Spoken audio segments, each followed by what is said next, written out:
They sent me to prison for the nanny's son. 5 years later, I returned as a billionaire. Chapter 1: The Golden Boy.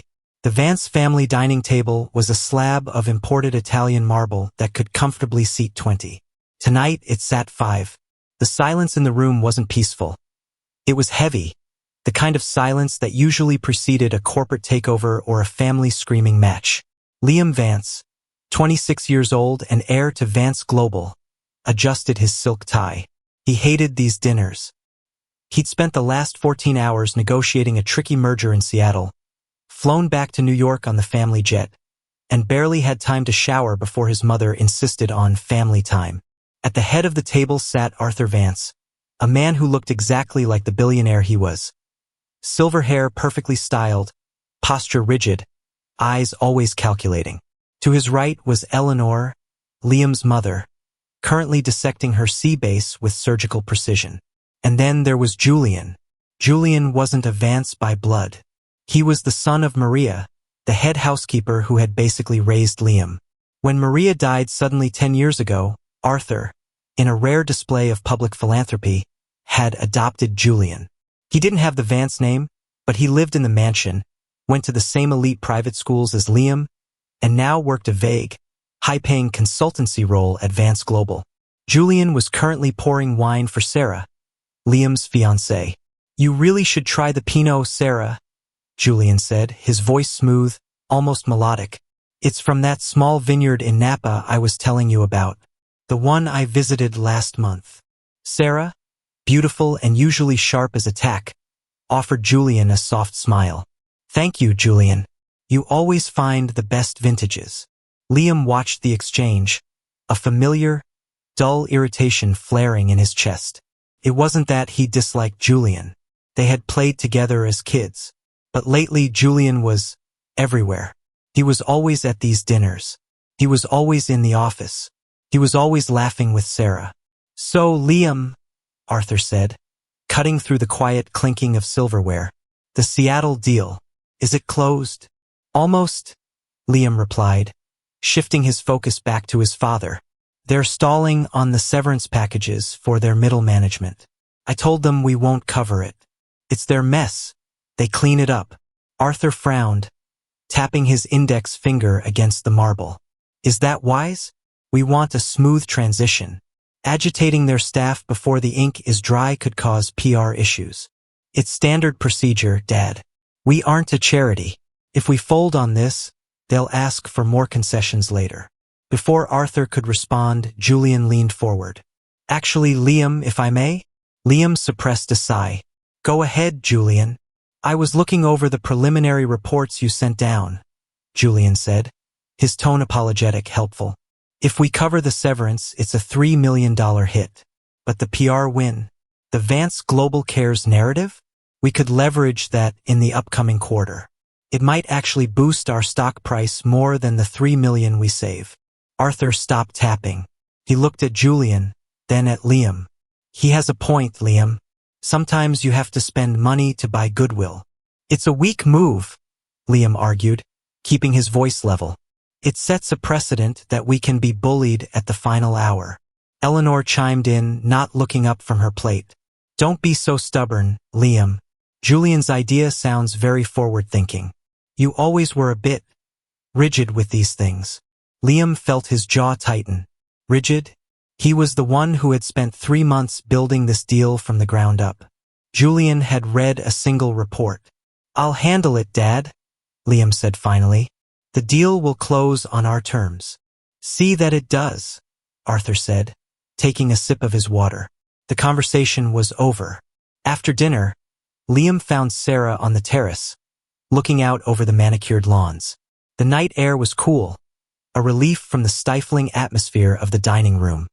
He wrapped his arms around her waist from behind, resting his chin on her shoulder. "Sorry about that in there. Family dinners are basically board meetings with worse food." Sarah leaned back into him. "It's fine, Liam. You just seem so tense lately. It's the merger. It's taking a lot out of me." She turned around in his arms, her expression serious. "Is it just the merger? Because sometimes you act like you're fighting a war in that house." "I'm not fighting a war, Sarah. I'm just trying to run the company I'm supposed to inherit. I know, she said softly, reaching up to touch his cheek. But you could listen to them sometimes. Julian had a good idea tonight. Liam pulled back, just an inch. Julian doesn't know the first thing about corporate acquisitions. He reads summaries and plays buzzword bingo. He's just trying to help, Liam. You don't have to view him as a threat. I don't view him as a threat, Liam lied smoothly. I view him as a distraction. A sleek black car pulled up the driveway below them. Julian stepped out, dressed for a night out. He looked up, saw them on the terrace, and offered a casual wave.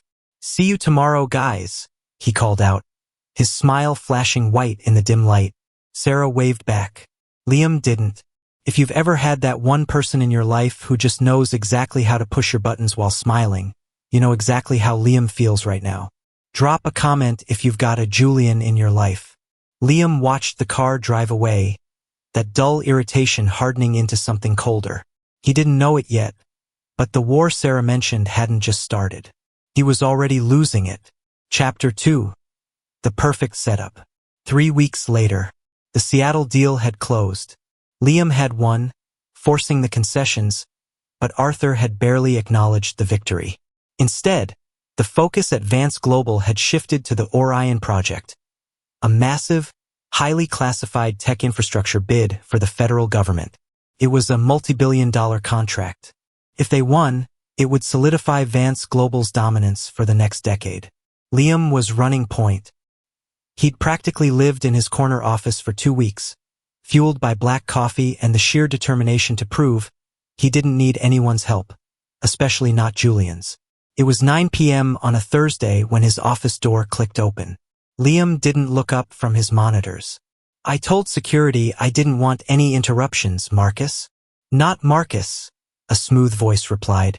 Liam sighed and rubbed his eyes.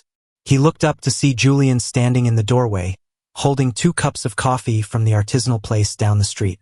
What do you want, Julian? Peace offering, Julian said, stepping in and placing one of the cups on Liam's pristine desk. I know you've been grinding on Orion. Thought you could use a caffeine hit that didn't come from the break room machine. I'm fine, thanks. Liam didn't touch the cup. Julian didn't leave. He wandered over to the floor-to-ceiling windows, looking out at the city lights. You're pushing yourself too hard, Liam. Even Arthur noticed. He mentioned it yesterday.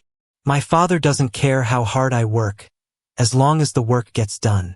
Julian turned back, leaning against the glass. He looked genuinely concerned. He does care. We all do. Sarah mentioned you had to cancel dinner again last night. The mention of Sarah made Liam's temper flare. My relationship with Sarah is none of your business. Julian raised his hands defensively. Hey, I'm just saying. She's feeling neglected. You can't blame a guy for worrying about his friends. We aren't friends, Julian. We grew up in the same house. That's it. The friendly mask on Julian's face didn't slip, but his eyes changed. They went flat, dead. Right? Of course. The heir and the charity case. I keep forgetting my place. Just leave, Julian. I have work to do. Sure, Julian said, heading for the door. Oh, by the way, did you authorize the data transfer to the offshore servers this afternoon? Liam frowned, his fingers pausing over his keyboard. What data transfer? The Orion files are locked to the internal network. No external transfers are permitted until the final bid is submitted. Julian looked confused. That's weird. I saw a massive outgoing packet on the network logs around 3 p.m. I assumed it was you backing things up. I didn't back anything up externally. A cold knot of anxiety formed in Liam's stomach. He quickly opened the security logs on his secondary monitor. Julian was right. At 3:14 p.m., a massive encrypted file had been sent from Liam's IP address to an untraceable server in the Cayman Islands. What the hell? Liam muttered, his fingers flying across the keys, trying to trace the destination. Problem? Julian asked, his voice entirely devoid of concern now. Someone bypassed the firewall, Liam said, panic edging into his voice. From my terminal. Are you sure you didn't just misclick something? Liam, you've been working crazy hours. I didn't misclick a 20-gigabyte data dump of classified government bid information, Julian. Liam snapped, finally looking up. Julian was smiling. Just a tiny, barely there smirk. Well, Julian said softly, that's going to be very hard to explain to the feds. Before Liam could process what that meant, his office phone rang. It was the internal security line.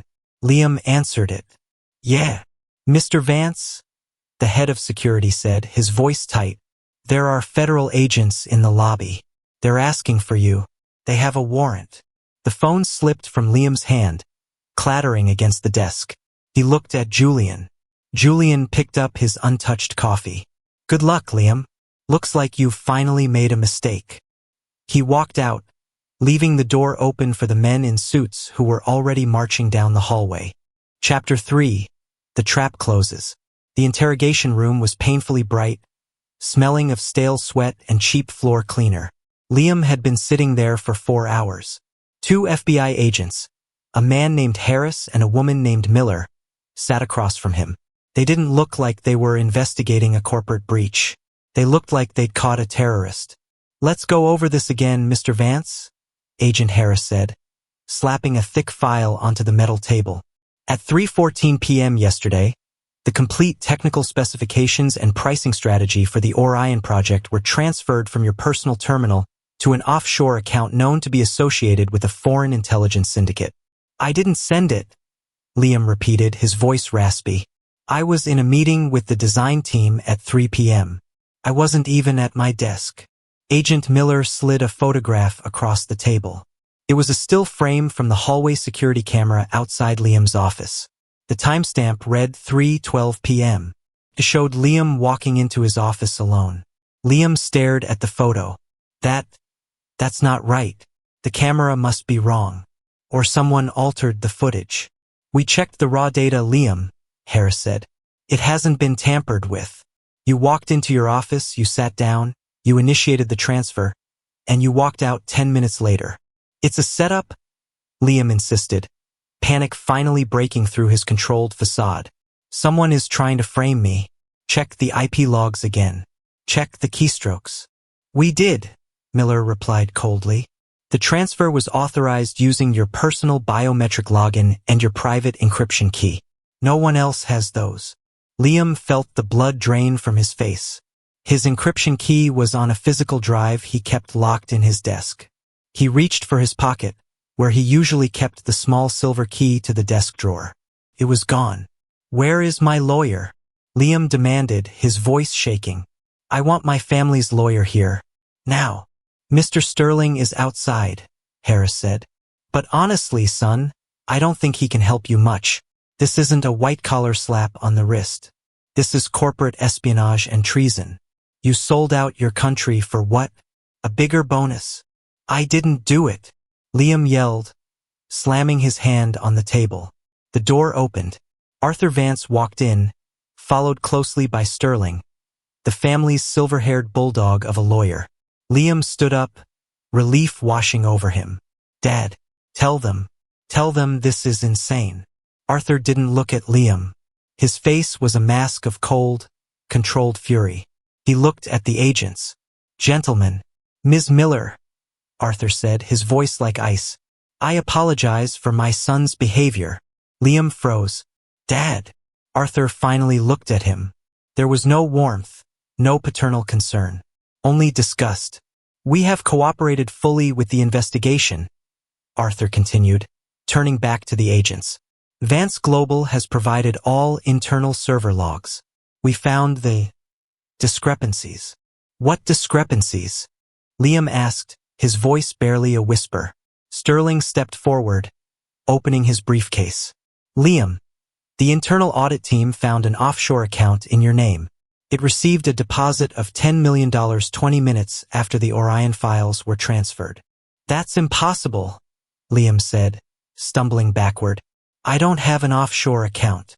We have the routing numbers, Liam, Arthur said sharply. We have the signature cards. It's your name, your handwriting. Liam's mind raced, trying to find the missing piece. The key missing from his pocket. The security footage. The account. Julian. Julian. Liam breathed out. It was Julian. He set me up. He was in my office last night. Arthur's expression darkened. Do not try to drag Julian into your mess. He's the one who found the irregularities in the server logs. He's the one who alerted internal security. If it wasn't for him, this could have destroyed the entire company. He framed me, Liam shouted, moving toward his father. Sterling stepped between them. Liam, stop. The evidence is overwhelming. The firm's board of directors is convening an emergency meeting. Your father has no choice but to terminate your position immediately and distance the company from you. Distance the company? Liam stared at his father. You're abandoning me? Based on fabricated evidence. Arthur adjusted his suit jacket. I am protecting my company. I built Vance Global from nothing. I will not let a greedy, short-sighted child destroy my legacy. He turned and walked toward the door. Dad! Liam yelled. Arthur stopped, looking over his shoulder. You are no longer a Vance. As of this moment, you are on your own. The door clicked shut behind him. Liam was left alone with the agents and the crushing realization that he had already lost the game he didn't even know he was playing. Chapter 4. The Betrayal. The trial was a blur of legal jargon, media circus, and profound, suffocating isolation. Vance Global had officially cut ties with Liam. Arthur's PR team spun a narrative of a rogue executive, a spoiled heir who got greedy. The media ate it up.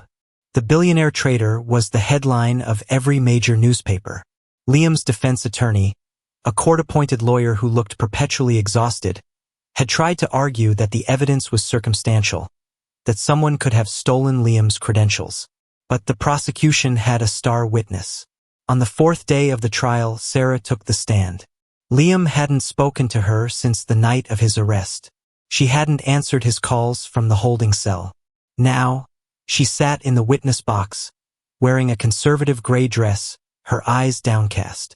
Ms. Hayes, the prosecutor began, you were engaged to the defendant, correct? Yes, Sarah said softly. Can you describe his state of mind in the weeks leading up to the Orion project leak? Sarah hesitated. She looked at Liam for a split second, then quickly looked away. He was stressed, angry. He felt like he wasn't being respected at the company. He felt like his father favored Julian. Did he ever discuss financial troubles with you? Objection, Liam's lawyer mumbled. Leading. Overruled. The judge snapped. Sarah swallowed hard. He mentioned wanting to build his own capital, independent of his father. He said he needed a massive influx of cash to start his own firm. Liam gripped the edge of the defense table until his knuckles turned white. It was a lie. Complete, fabricated lie. He had never said anything like that. Did he ever mention the Orion project specifically in relation to this influx of cash? Sarah's voice broke. She reached for a tissue. He said Orion was the key, that the data was worth a fortune to the right buyer. The courtroom erupted in murmurs. The jury looked at Liam with absolute disgust. She's lying, Liam hissed to his lawyer. She's lying. They got to her. Keep quiet, Liam, the lawyer whispered harshly. You're making it worse. The prosecutor smiled. Thank you, Ms. Hayes. No further questions. During the recess, Liam demanded to speak to Sarah. His lawyer managed to arrange a 5-minute meeting in a small holding room near the courtroom. When Sarah walked in, she wouldn't look at him. Why, Sarah? Liam asked, his voice hollow. Why are you doing this? She crossed her arms, defensive. I'm telling the truth, Liam. We both know that's a lie. You know I didn't do this. You know how hard I worked for that company. I know what the evidence says, she replied coldly. And I know I can't tie my life to a criminal. Julian got to you, didn't he? Liam stepped closer. What did he promise you? Money? A position at the company? Sarah finally looked up, her eyes flashing with anger. Julian has been the only one supporting me through this nightmare. While you were obsessing over your father's approval, Julian actually cared about me. He helped me see the truth about you. The truth? The truth is he framed me so he could take my place. Stop it, Liam. Just stop. She backed toward the door. It's over. We're over. Julian and we're together now. The words hit Liam like a physical blow. He staggered back, the air rushing from his lungs. Julian? He repeated numbly. He's a good man, Liam. He's everything you couldn't be. She turned and walked out, leaving Liam standing in the center of the small room, the last pillar of his old life collapsing into dust. That one stings, doesn't it? If you think Sarah is going to regret this decision, hit the like button right now. The revenge is going to be sweet. The verdict came down 2 days later. Guilty on all charges. Corporate espionage, wire fraud, conspiracy. The judge, citing the severity of the betrayal and the national security implications, didn't hold back. Liam Vance, the judge intoned, his gavel raised. I sentence you to 15 years in the federal penitentiary at Blackgate. The gavel fell. The sound echoed in the silent courtroom like a gunshot. Liam didn't look at his father in the gallery. He didn't look at Julian, who stood next to Arthur, looking solemn and responsible. He just looked straight ahead, his jaw locked tight. He was going to prison. He had lost everything. His family, his company, his fiancée. But as the bailiffs cuffed him and led him away, a new feeling replaced the despair. It wasn't sadness. It wasn't even anger anymore. It was absolute, ice-cold resolve. He would survive this. And when he got out, he was going to burn their entire world to the ground. Chapter 5, Blackgate. Blackgate Penitentiary wasn't a place where you rehabilitated. It was a place where you survived or you disappeared. Built into the side of a bleak, wind-swept mountain in upstate New York, it housed the worst of the worst. Violent offenders, cartel bosses, and high-profile white-collar criminals who the government wanted to make an example of. Liam Vance, formerly of penthouse suites and Michelin-starred restaurants, was now inmate 87402. His first month was a masterclass in brutality. He learned quickly that his former status meant absolutely nothing here. If anything, it made him a target. The other inmates saw a rich, soft rich kid who was used to giving orders. Within his first week, he was cornered in the showers by 3 men connected to the Aryan Brotherhood.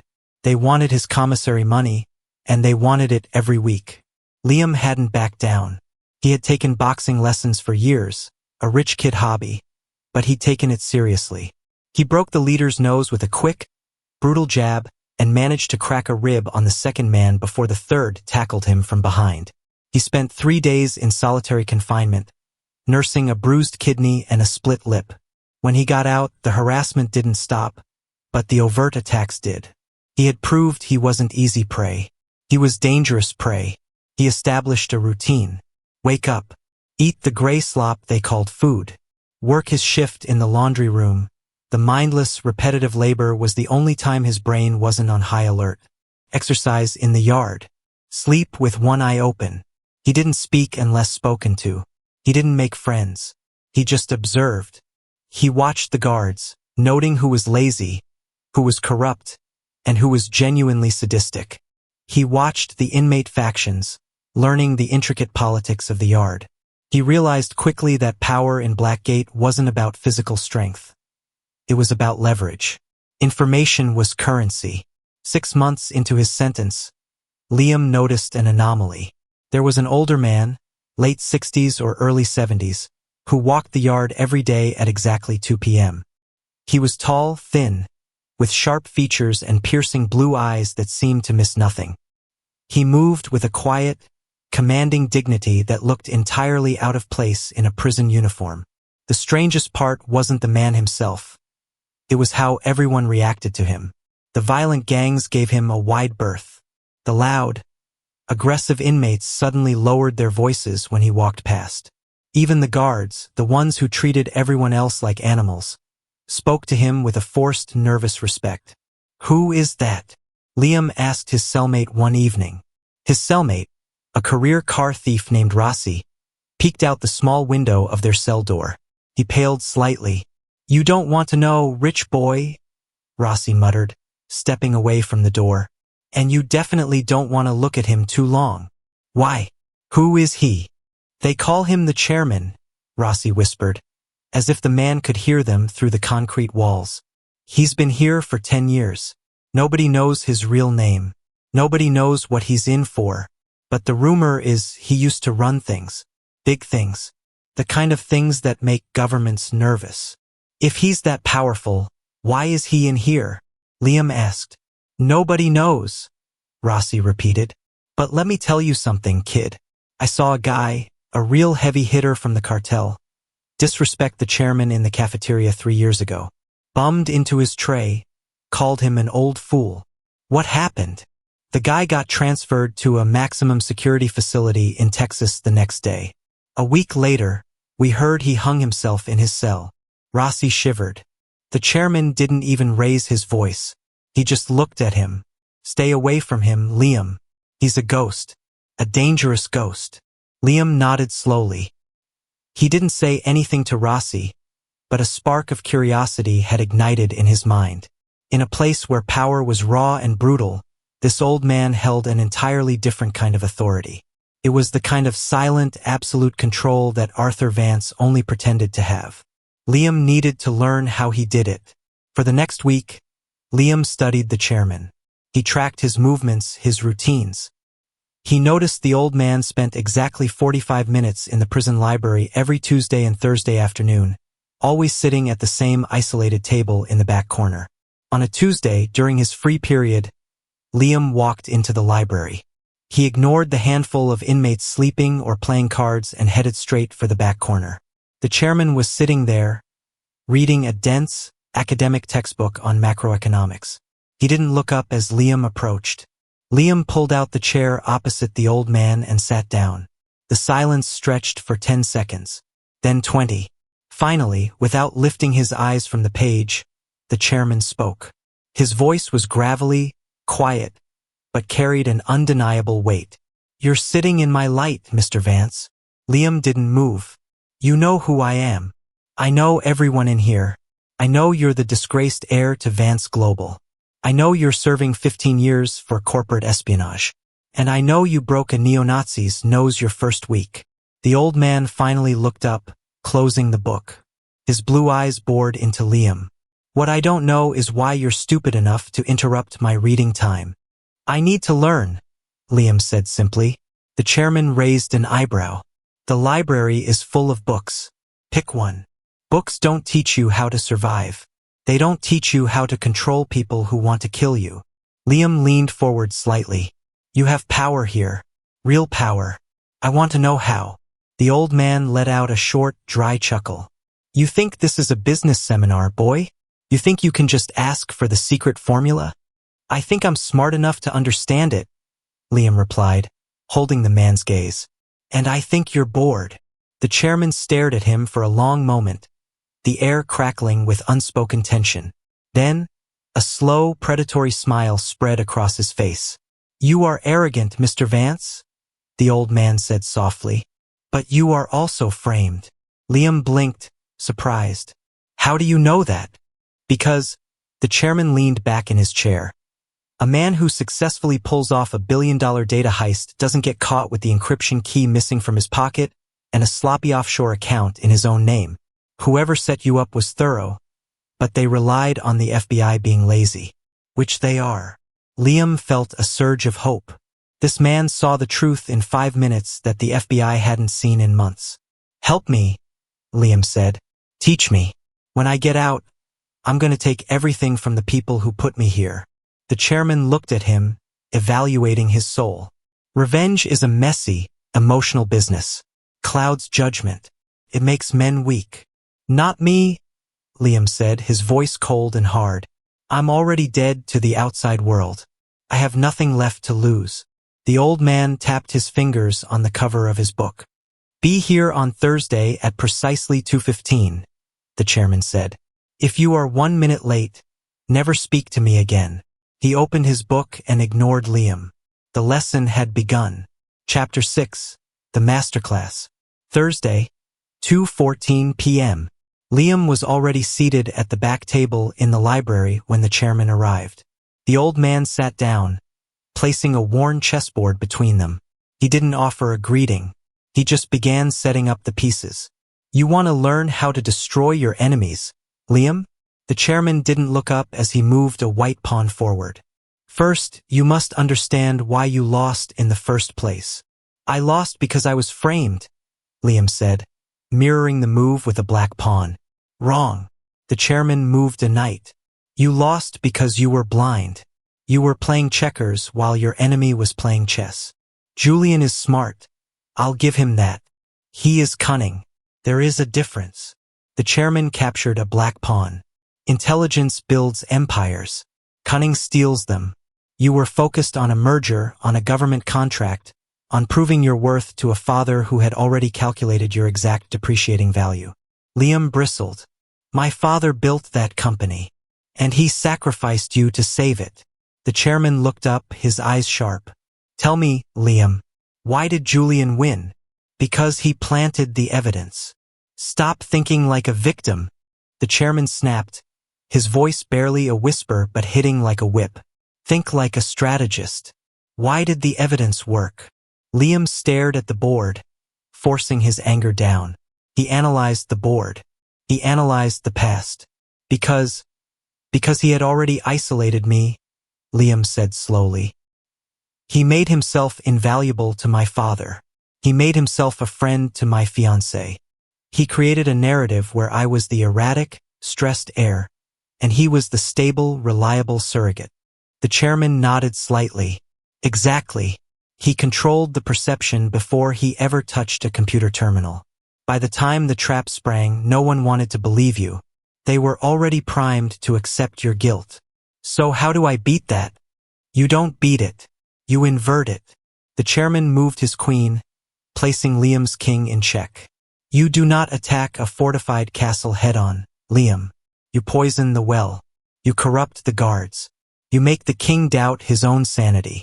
By the time you breach the walls, the kingdom has already destroyed itself. For the next 3 years, the library became Liam's classroom, and the chessboard became his proving ground. The chairman, whose real name he still didn't know, was a ruthless teacher. He didn't teach Liam how to fight with his fists. He taught him how to fight with his mind. They discussed high-level finance, market manipulation, psychological warfare, and the dark arts of corporate espionage. Liam learned how to read micro-expressions, how to spot a lie before it was fully spoken, and how to use silence as a weapon. People abhor a vacuum, the chairman told him one afternoon, as rain lashed against the small, barred window. If you remain silent, they will fill the space with their own insecurities, their own confessions. The man who speaks first in a negotiation usually loses. Liam absorbed everything. The arrogant, hot-headed heir who had marched into Blackgate was slowly stripped away. In his place, a cold, calculating machine was being built. He learned to control his anger, packing it away into a tight box in his mind, using it only as fuel, never as a driver. You are improving, the chairman remarked during their 4th year, after Liam successfully maneuvered the old man into a corner on the chessboard. You no longer react. You respond. I learned from the best, Liam said, his voice flat, devoid of the cockiness he once possessed. The chairman coughed, a deep, rattling sound that had become more frequent lately. He pulled a pristine white handkerchief from his pocket and wiped his mouth. Time is a cruel master, Liam, the old man said, his eyes looking suddenly tired. It takes everything eventually, even empires. Liam noticed the slight tremor in the old man's hand. Are you sick? We are all dying, boy. Some of us are just on an accelerated schedule. The chairman leaned forward. You've learned the theory. It's time we discuss the practical application. My family. No, not your family. The chairman shook his head. They are a small, insignificant target. Vance Global is a minor player on the global stage, despite what your arrogant father believes. Liam frowned. They are my target. They will be your practice run, the chairman corrected him. I am talking about real power. The old man reached into his shirt and pulled out a small, heavy silver coin on a leather string. It was etched with a complex, intertwined symbol that looked like a raven holding a key. I told you I was not always a prisoner, the chairman said softly. Before I was betrayed, before I was locked in this cage, I built something. A network. A financial syndicate that operates in the shadows. It controls shipping lanes in Asia, banks in Switzerland, political elections in South America. Liam stared at the coin. He had heard the rumors, of course. Everyone in Blackgate had. But he had assumed they were exaggerated prison myths. It's called the Obsidian Group, the chairman continued. And for 10 years, it has been waiting for me to return. But I am not going to return. He slid the coin across the table. You are Liam. Liam looked at the old man, then at the coin. You're offering me your empire? I am offering you a weapon, the chairman said, his voice hard. But you must earn it. The men who run Obsidian in my absence. They are loyal to the idea of me, but they are wolves. If they sense weakness, they will tear you apart. Why me? Liam asked. Why trust a disgraced rich kid? Because you were destroyed and you didn't break. You adapted. You became something sharper. The chairman stood up slowly, the cough rattling his chest again. And because I see the coldness in your eyes, Liam, you are finally empty enough to hold real power. He tapped the table next to the coin. Take it, or leave it. The choice is yours. The chairman walked away, leaving Liam alone in the dusty library. Liam looked at the silver coin. He thought of Arthur, sitting in his immaculate office, abandoning him. He thought of Sarah, turning her back on him in that holding room. He thought of Julian, smiling that smug, perfect smile. Liam reached out and closed his hand over the coin. It was cold, heavy, and felt exactly like destiny. The Obsidian Group. Things are about to get a lot bigger than just Vance Global. If you're ready to see Liam unleash hell, drop a fire emoji in the comments. Chapter 7. The Inheritance. The chairman's decline was rapid.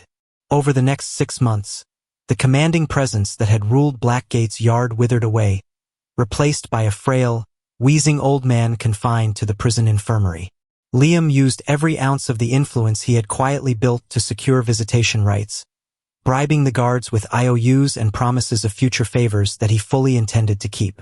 The infirmary smelled of bleach and impending death.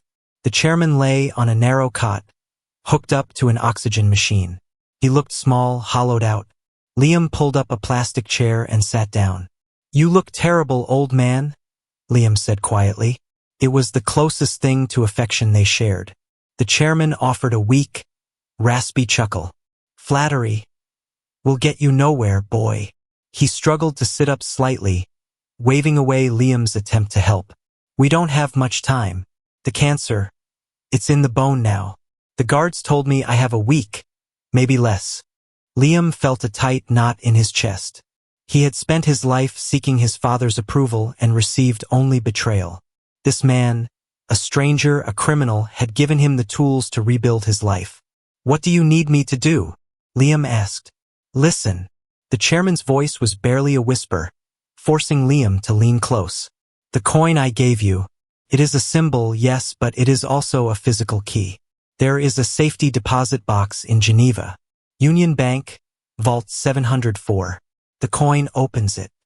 What's inside? The ledger. The complete map of the Obsidian Group. Account numbers, shell corporations, blackmail files on politicians, judges, CEOs. It is the blood that pumps through the syndicate. The old man coughed violently, his thin frame shaking. He gripped Liam's arm with surprising strength. But the ledger is useless without the men who execute the orders, the chairman gasped out. There are 3 primary lieutenants. They manage the day-to-day. You must bring them to heel. If you try to command them without proving your strength, they will kill you. Give me names. Marcus Thorne. He controls the European logistics. A brute, but a smart brute. He respects violence and profit. Who else? Elena Rostova. She manages the political and intelligence networks out of London. She is a spider. She weaves webs of leverage. Never trust her, but use her. And the third. The chairman closed his eyes, taking a ragged breath. Elias Vance. Liam froze. The blood drained from his face. Vance? My uncle Elias. Elias Vance was Arthur's younger brother. He had been a wild card, a black sheep who had been essentially banished from the family decades ago after a massive scandal involving a failed casino venture in Macau. Liam barely remembered him. The chairman opened his eyes, a faint, grim smile on his lips. Yes, your uncle. He handles the Asian markets. He hates your father more than you do. He will be your most dangerous asset and your biggest liability. You knew, Liam said, his voice trembling slightly with suppressed shock.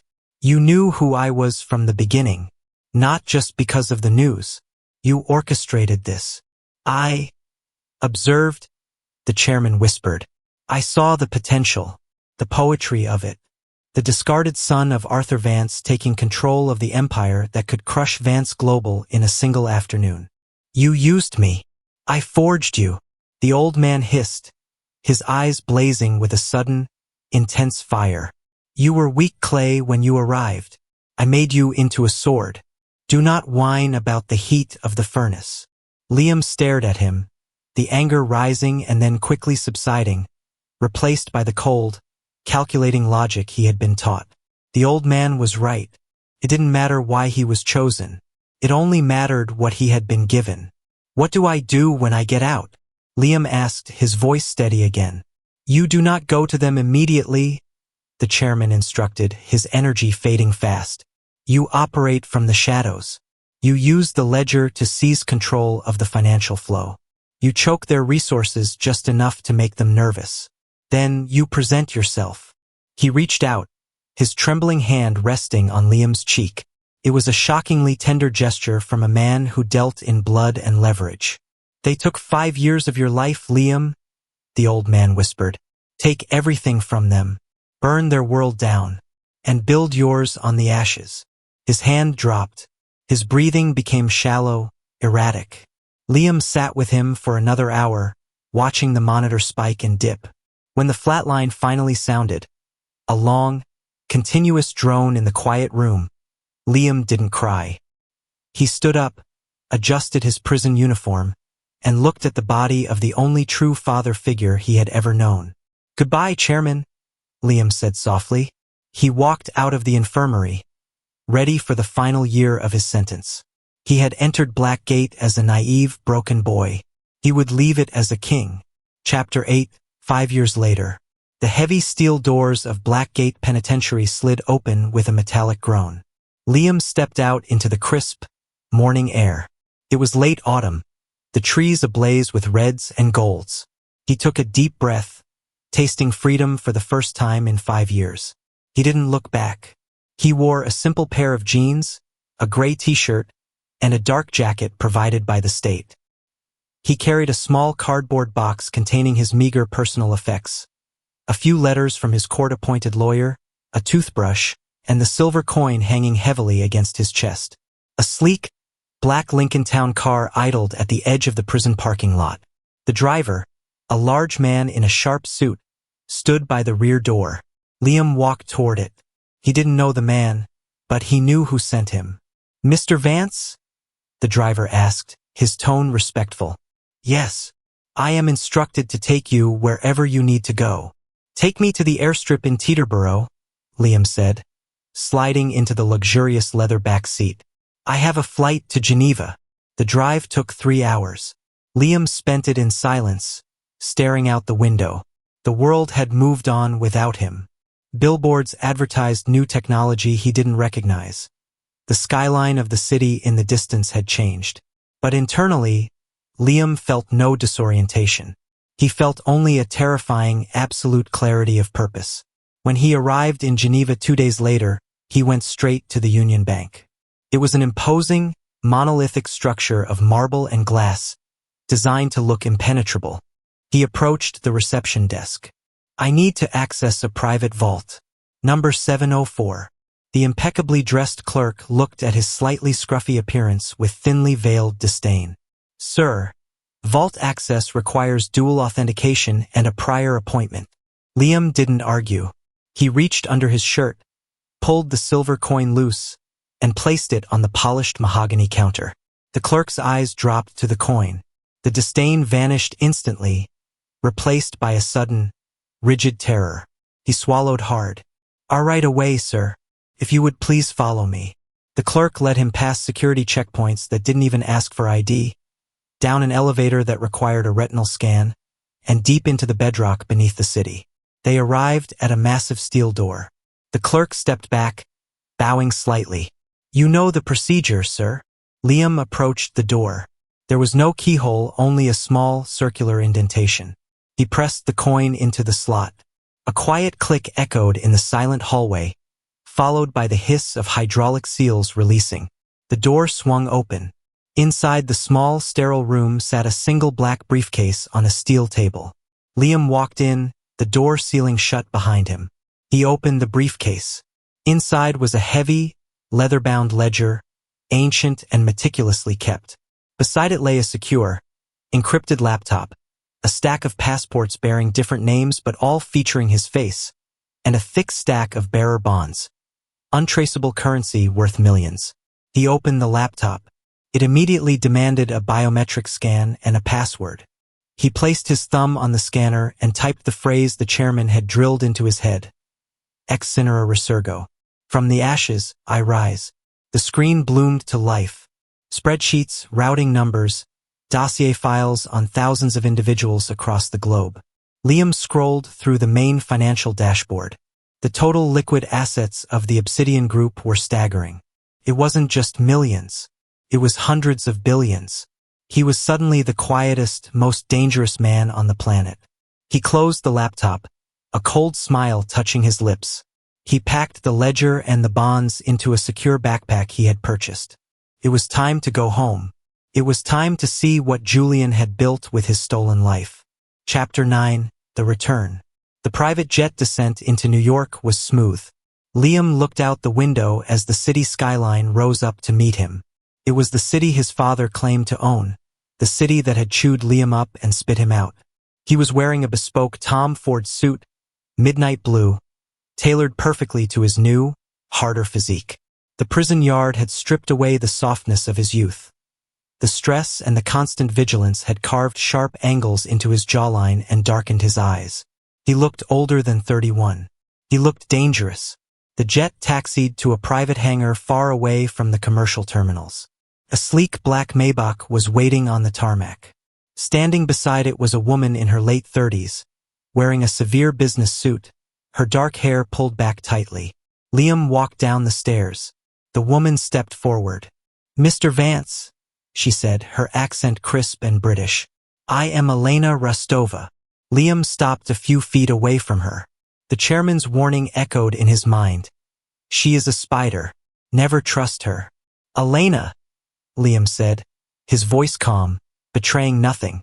"I expected Thorn. Marcus is handling a dispute in Rotterdam. He felt my presence would be more useful for your integration here in New York." She looked him up and down, a calculating gleam in her eye. "You don't look like a man who spent 5 years in a cage." "I didn't consider it a cage," Liam replied. "I considered it an incubator." Elena offered a thin smile. "The chairman spoke highly of your potential. We shall see if it was warranted. The transfer of the primary accounts has been verified. You hold the keys, but power on paper is not power in practice." "Are you testing me, Elena?" Liam stepped closer, invading her personal space. He didn't raise his voice, but the sudden intensity in his gaze made her take a subtle half-step back. "Because if you are, I suggest you do it quickly, before I decide I prefer a different head of European intelligence." Elena held his gaze for a moment, then lowered her eyes slightly, a concession, however small. "No test, sir. Merely an observation. Your penthouse in Manhattan has been prepared. The shell corporations you requested have been established." "Good." Liam walked past her toward the Maybach. "Give me the update on Vance Global." They sat in the back of the car as it sped toward the city. Elena opened an iPad. "Vance Global has had an exceptional 5 years," she reported. "The Orion project was a massive success, establishing them as a premier government contractor. Stock prices have tripled. Arthur Vance remains chairman of the board, but he has largely stepped back from daily operations. Who is running it? Liam asked, though he already knew the answer. Julian Vance. Officially, he is the CEO. Unofficially, he is the golden boy of Wall Street. He is credited with modernizing the company, expanding their tech division, and driving record profits. And his personal life? Elena tapped the screen, bringing up a photo. He married Sarah Hayes 2 years ago. High society wedding. Very public. They are considered a power couple in the city. Liam stared at the photo of Julian and Sarah smiling for the cameras. They looked perfectly happy, perfectly content with the empire they had stolen. He felt a flicker of the old rage, but he ruthlessly suppressed it. Anger was sloppy. They're throwing a massive charity gala tomorrow night at the Plaza Hotel, Elena continued. A celebration of Vance Global's 50th anniversary. Everyone who is anyone in the city will be there. Including my father? Yes, and Julian, of course. He's giving the keynote address. Liam looked out the window at the passing city. Get me an invitation, Elena. Elena frowned slightly. Sir, I must advise against a direct, public confrontation this early.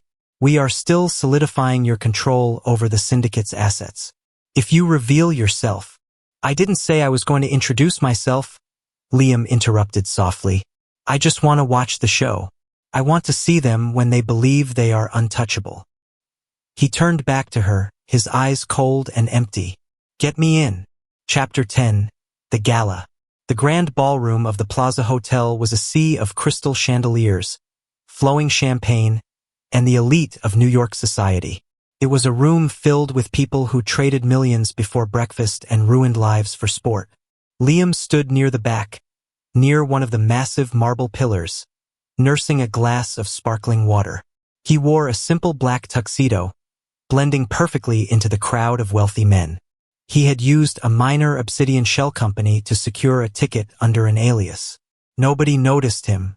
The man they knew as Liam Vance was a disgraced felon, a memory they had all actively suppressed. The man standing there now was a ghost. He watched the room. It was like observing a complex, predictable ecosystem. He saw the sycophants circling the power players. He saw the subtle power plays, the fake smiles, the whispered deals. Then, the crowd parted slightly near the entrance. Arthur Vance walked in.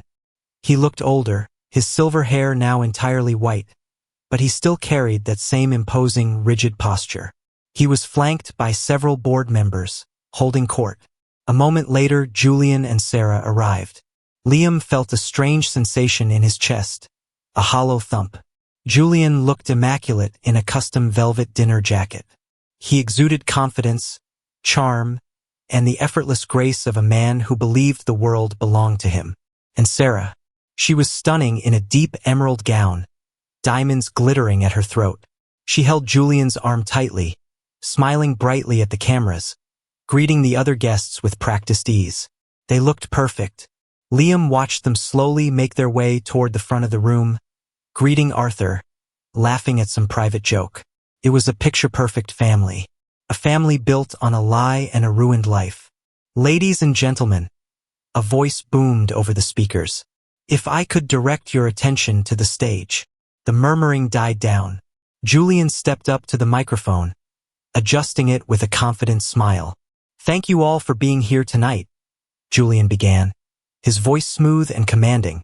50 years ago, Arthur Vance built this company on a simple principle: integrity, innovation, and family. Liam nearly laughed out loud at the word integrity. Over the past 5 years, Julian continued, sweeping his gaze across the room, we have faced challenges. We have faced dark times. But we emerged stronger. We innovated. We expanded. And we proved that Vance Global is not just a company. It is an institution. The room erupted in polite applause. Arthur nodded approvingly from the front table. I look around this room, Julian said, his tone softening, becoming intimate. And I see partners. I see friends. I see my beautiful wife, Sarah, who has been my rock. More applause. Sarah beamed. We are standing on the precipice of a new era for Vance Global, Julian concluded. And I promise you, the best is yet to come. The applause was thunderous as Julian stepped down, raising a glass toward the crowd. Liam watched the celebration. He had seen enough. The chairman was right. You don't attack a fortified castle head-on. Julian felt secure. He felt loved. He felt powerful. Good, Liam thought, turning away from the stage and heading toward the exit. It will make the fall so much more devastating. As Liam walked through the ornate lobby, he pulled out his encrypted phone and dialed a number. It rang once. Yes. Elena's voice answered. The logistics firm that handles Vance Global's international shipping, Apex Freight, Liam said, his voice low and hard. Who owns it? A subsidiary holding company, Elena replied instantly. But Obsidian holds a controlling interest in the parent corporation. Liquidate their contracts with Vance Global. Effective immediately. Cite breach of ethics clauses. Use the shadow shell companies to buy up the vacant shipping lanes. There was a brief pause on the line. Sir, that will instantly paralyze Vance Global's supply chain across Europe and Asia. It will cost them tens of millions in a matter of days. I know, Liam said, stepping out into the cool New York night. It will be seen as an act of war. It is an act of war, Elena, Liam said, slipping into the waiting Maybach. Let them bleed. He hung up the phone. The game had begun, and Julian didn't even know he was on the board. Chapter 11. The bleeding begins. The morning after the Plaza Gala, Julian Vance arrived at his corner office at exactly 7 a.m. His head was still buzzing with the adrenaline of the night before. The applause, the respect, the way Arthur had finally looked at him not just as a surrogate, but as an equal. He poured himself an espresso, walked over to the floor-to-ceiling windows, and looked out over Manhattan. It was his city now. His desk phone buzzed. It was the private, direct line. Only the executive board and his personal assistant had the number. He picked it up. Julian. Mr. Vance. His assistant, Chloe, said. Her voice was shaking. I'm sorry to interrupt, but you have an emergency call from David Chun, the head of global logistics. Put him through, Julian said, frowning. He walked back to his desk. A click, and Chen's panicked voice filled the line. Julian, we have a massive problem. Calm down, David. What is it? Apex Freight just terminated our master contract. All of it. Effective as of midnight last night. Julian stopped moving. Apex handled 70% of Vance Global's international shipping. They moved the rare earth metals from Asia that fueled their tech division. They moved the completed servers to Europe. That's impossible, Julian said, his voice flat. We have a locked-in rate for the next 3 years. There are massive penalties for early termination. They don't care, Chen said, his breathing ragged. I just got off the phone with their legal team. They invoked a shadow clause regarding ethical breaches. They are eating the penalty. Julian, our cargo is literally sitting on the docks in Shenzhen and Rotterdam. The ships aren't loading. Then book someone else. Call Horizon. Call Maersk. I did. Horizon slots for the next 6 months were bought out overnight by a blind holding company. Maersk is suddenly quoting us rates 5 times higher than market average. Someone is cornering the shipping lanes, Julian. A cold sweat broke out on the back of Julian's neck. This wasn't a glitch. This was a targeted attack. Who? Julian demanded. Who bought the lanes? I don't know. The paperwork routes through a dozen shell companies in Geneva and the Caymans. Julian, if we don't get those materials moving in 3 days, our European assembly plants shut down. We'll default on the new government contracts. Don't panic, Julian snapped, channeling Arthur's authoritative tone. I'll handle Apex. Have legal draft an emergency injunction. Nobody breaks a contract with Vance Global and gets away with it. Julian hung up and immediately dialed the CEO of Apex Freight. It went straight to voicemail. He tried again. Voicemail. On the third try, a secretary answered.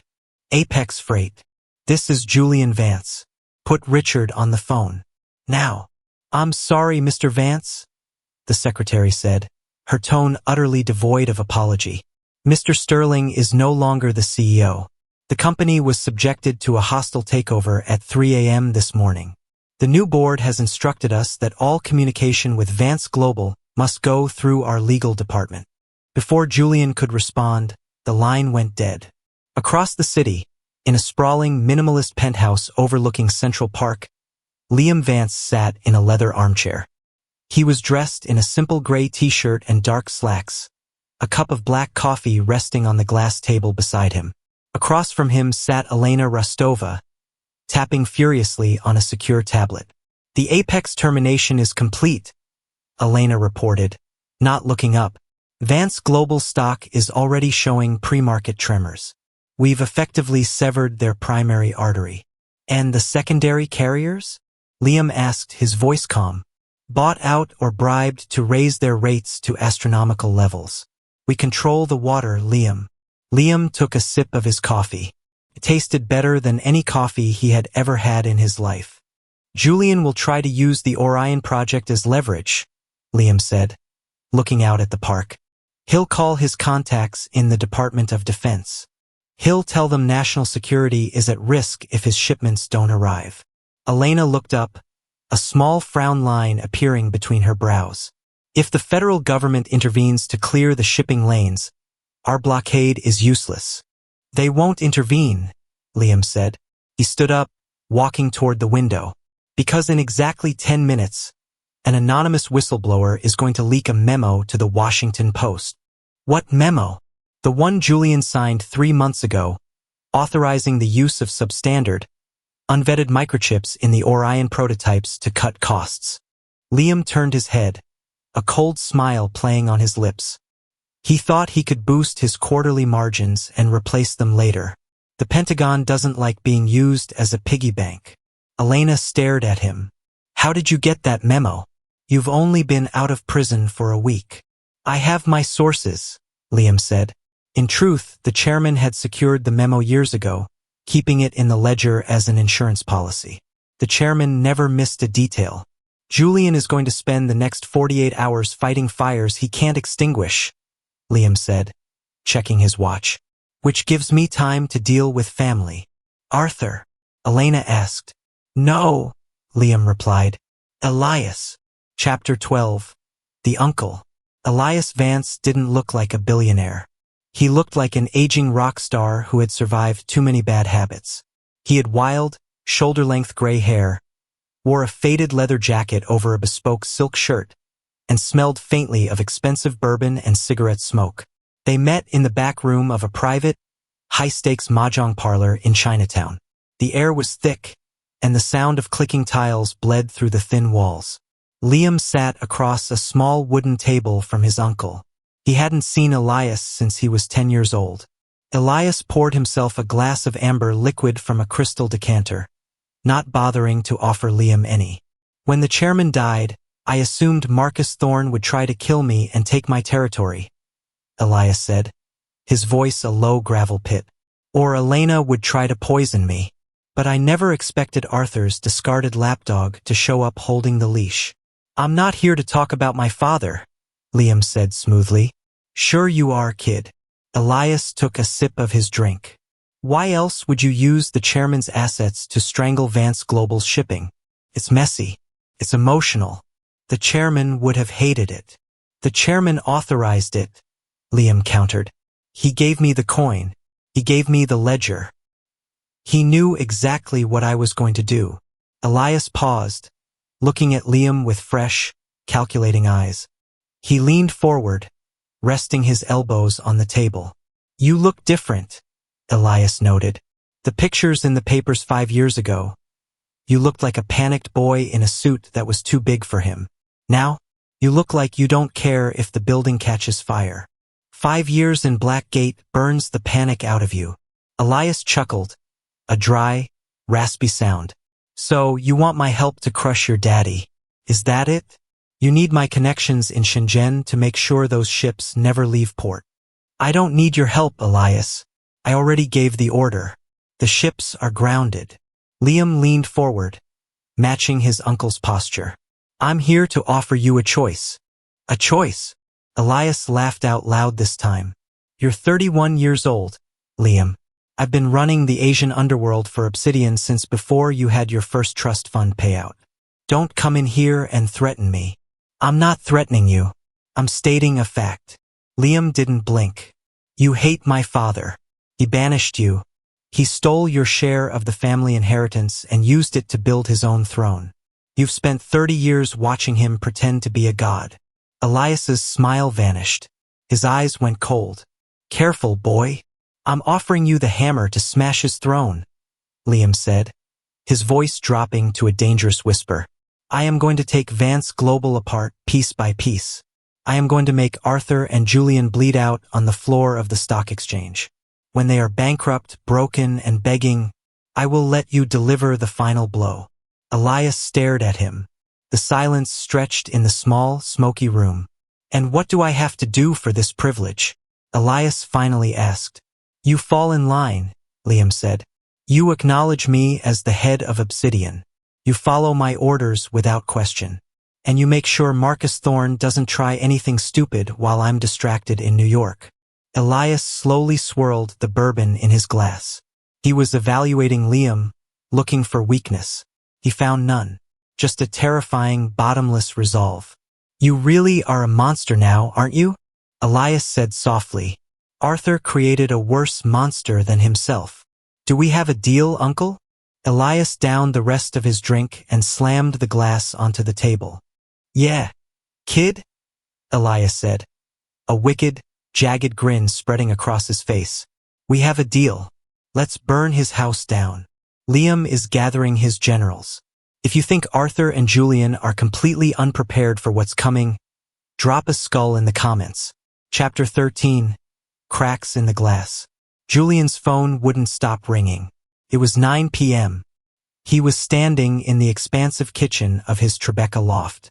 The Post article had dropped 3 hours ago. Vance Global accused of cutting corners on Pentagon tech. The Department of Defense had instantly frozen their funding. The stock had plummeted 12% before the closing bell. The board of directors was demanding an emergency meeting in the morning. Julian felt like he was suffocating. Every time he plugged a hole, water rushed in from somewhere else. This wasn't bad luck. It was precision warfare. But who? A rival firm? A foreign entity? Sarah walked into the kitchen, wearing silk pajamas, her arms crossed over her chest. She looked tired. Julian, she said softly. Your phone. I know, he snapped, silencing it for the 20th time. He gripped the edge of the marble island, his knuckles white. It's the board. They're panicking like sheep. Arthur called, Sarah said, stepping closer. He said you hung up on him. Arthur is living in the past. He thinks a strongly worded press release is going to fix this. Julian ran a hand through his perfectly styled hair, ruining it. Someone is hunting us, Sarah. The shipping lanes, the Pentagon leak. It's coordinated. Sarah hesitated. She walked over to the wine fridge and poured herself a glass of Pinot Noir. Could it be retaliation? She asked quietly. From the original Orion leak? A foreign government tying up loose ends. Don't be ridiculous. That was 5 years ago. And Liam took the fall for that. Julian froze. He hadn't said Liam's name out loud in years. It was an unspoken rule in their household. Sarah looked down at her wine glass. A heavy silence settled over the kitchen. He got released, you know, Sarah said, her voice barely above a whisper. Julian whipped his head around. What? Liam. His sentence was reduced for good behavior. He got out a week ago. Sarah looked up, her eyes wide, frightened. Julian, do you think? No. Julian cut her off instantly, his voice sharp with denial. Absolutely not. Liam is a convicted felon. He's broke. He's radioactive. He doesn't have the capital to buy out global shipping lanes, and he certainly doesn't have contacts at the Pentagon. He's probably sleeping in a halfway house in Queens. But what if? I said no, Sarah. Julian yelled, the mask of the perfect, charming gentleman slipping completely. Liam is a loser.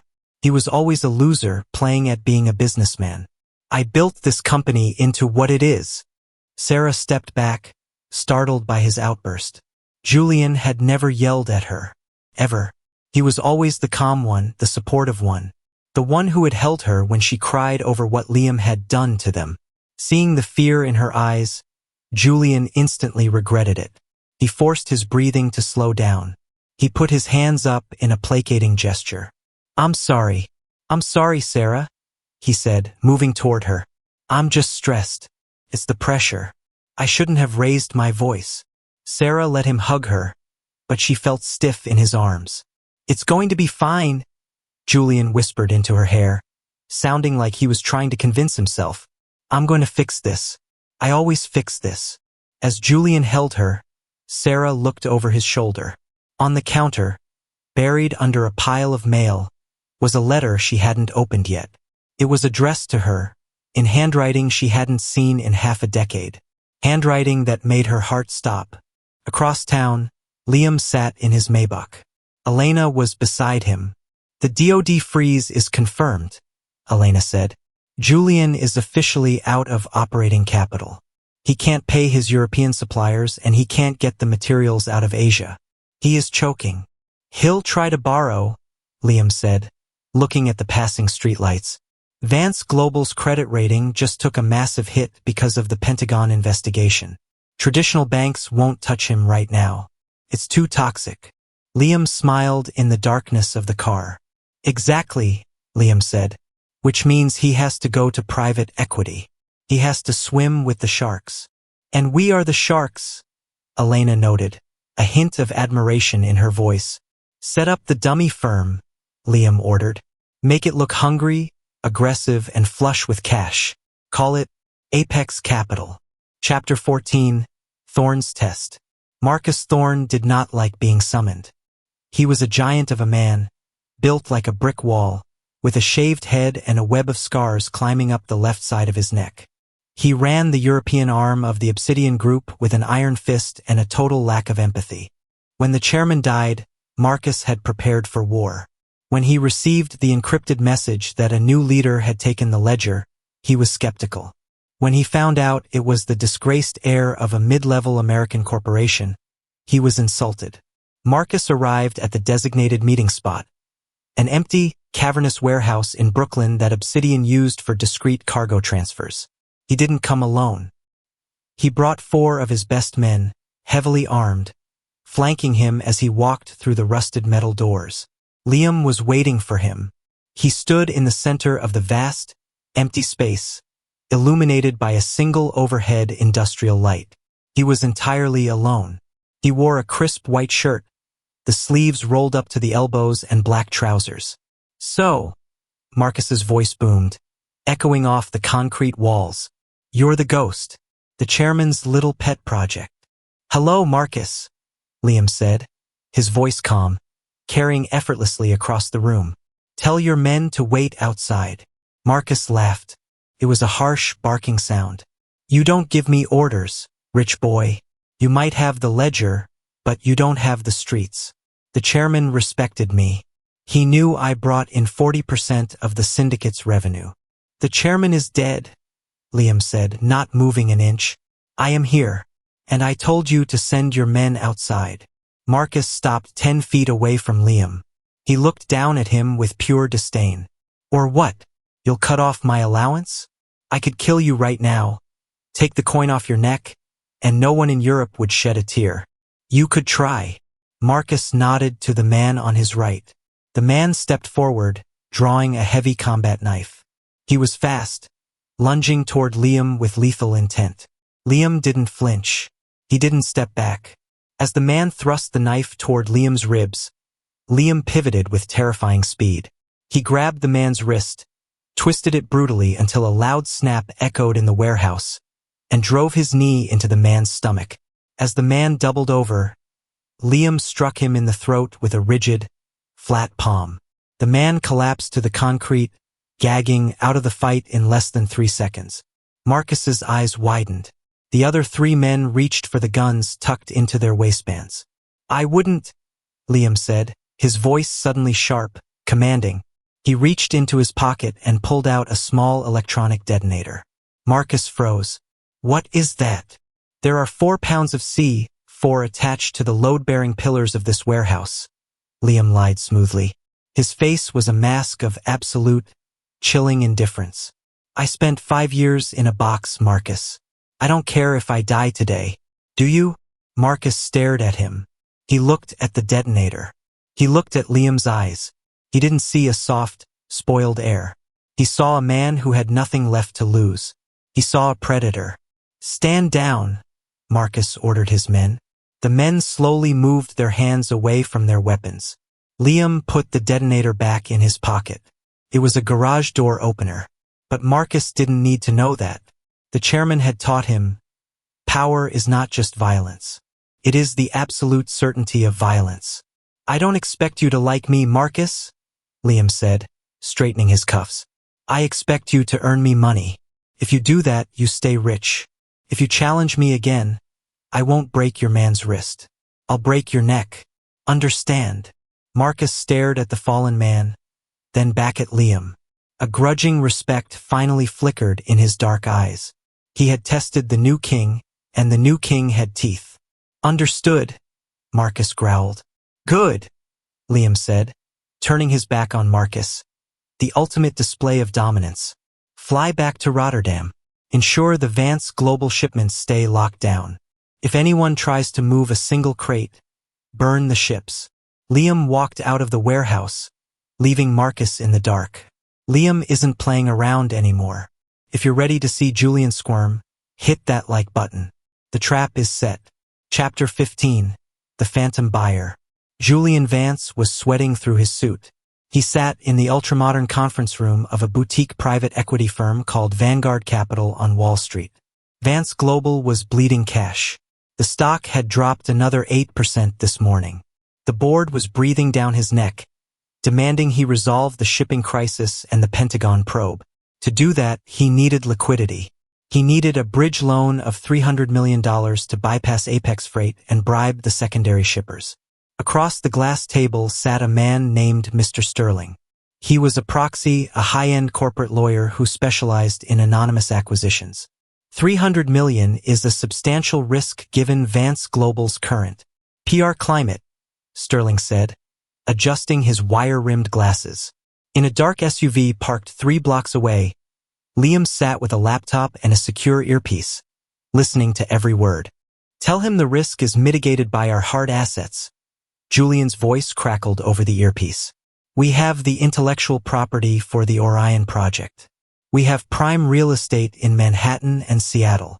Liam pressed the talk button on his comms. Tell him the IP is currently under federal investigation and worthless as collateral. We want equity. In the conference room, Sterling repeated Liam's words verbatim. The IP is under federal investigation, Mr. Vance. It's essentially toxic debt right now. My clients require something more concrete. We want equity. Julian bristled. Equity? I am not giving up board seats. Not voting shares, Sterling countered, listening to Liam in his ear. Preferred stock, convertible at our discretion.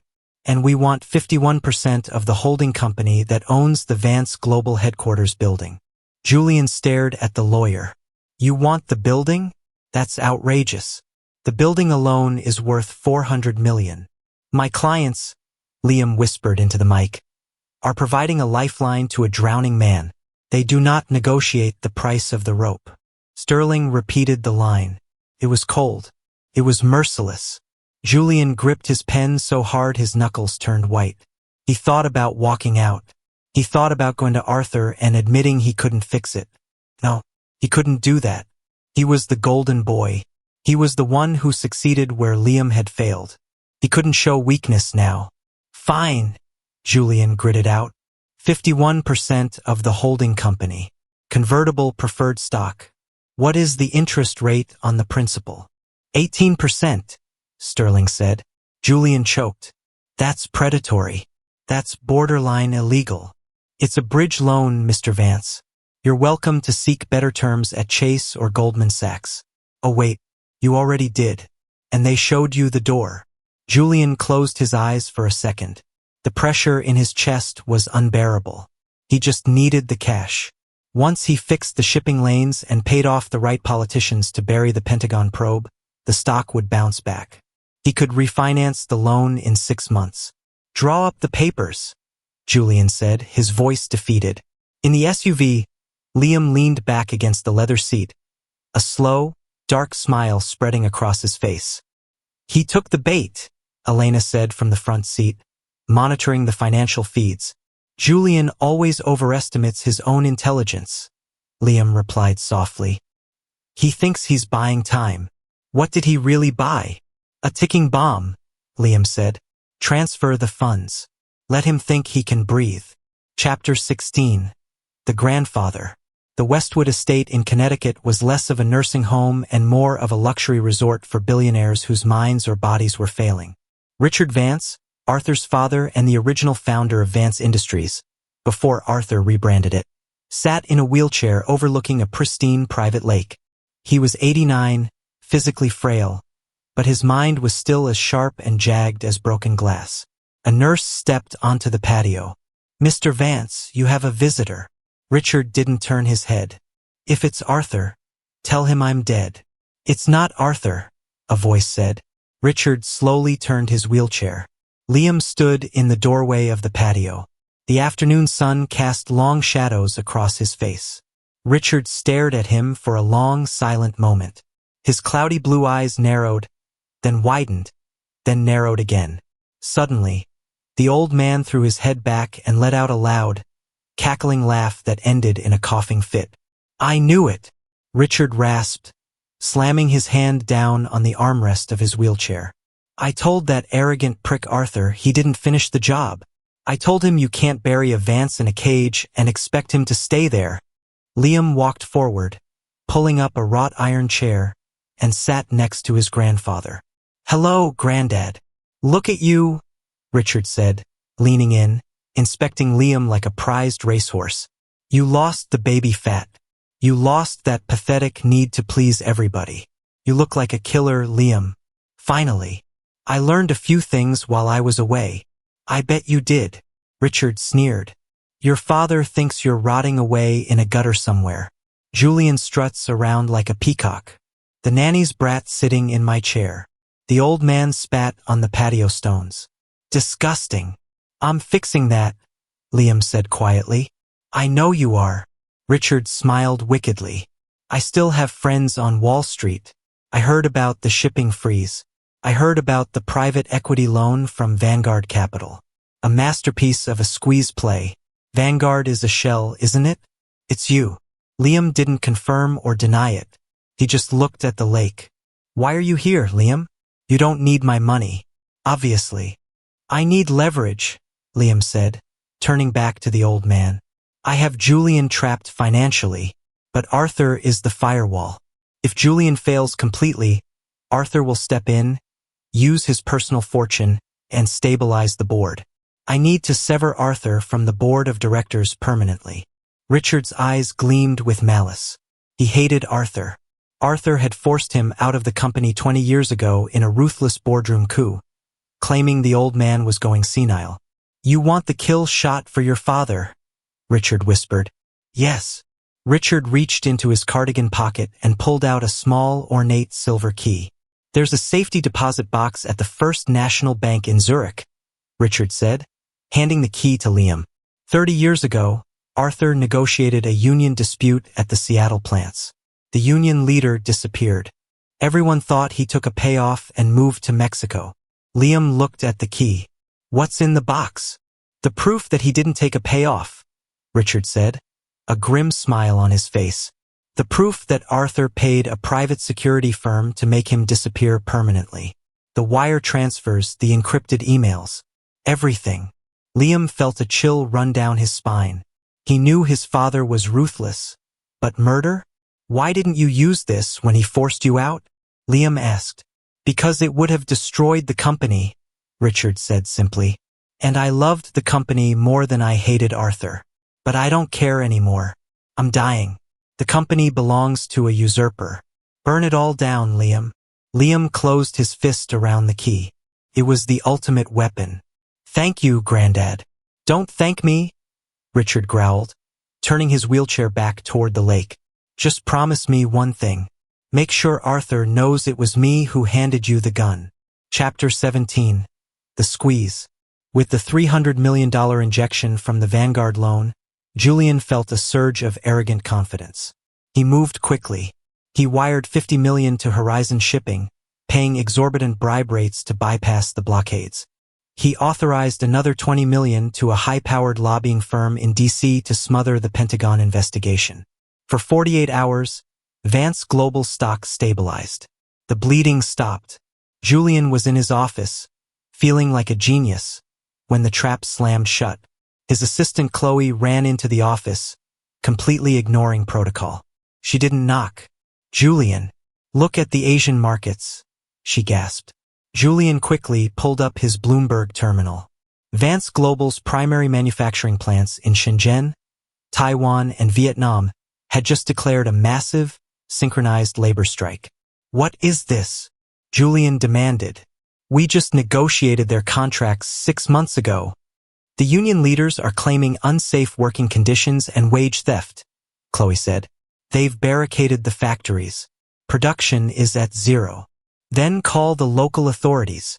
Have them cleared out. We tried. The local authorities are refusing to intervene.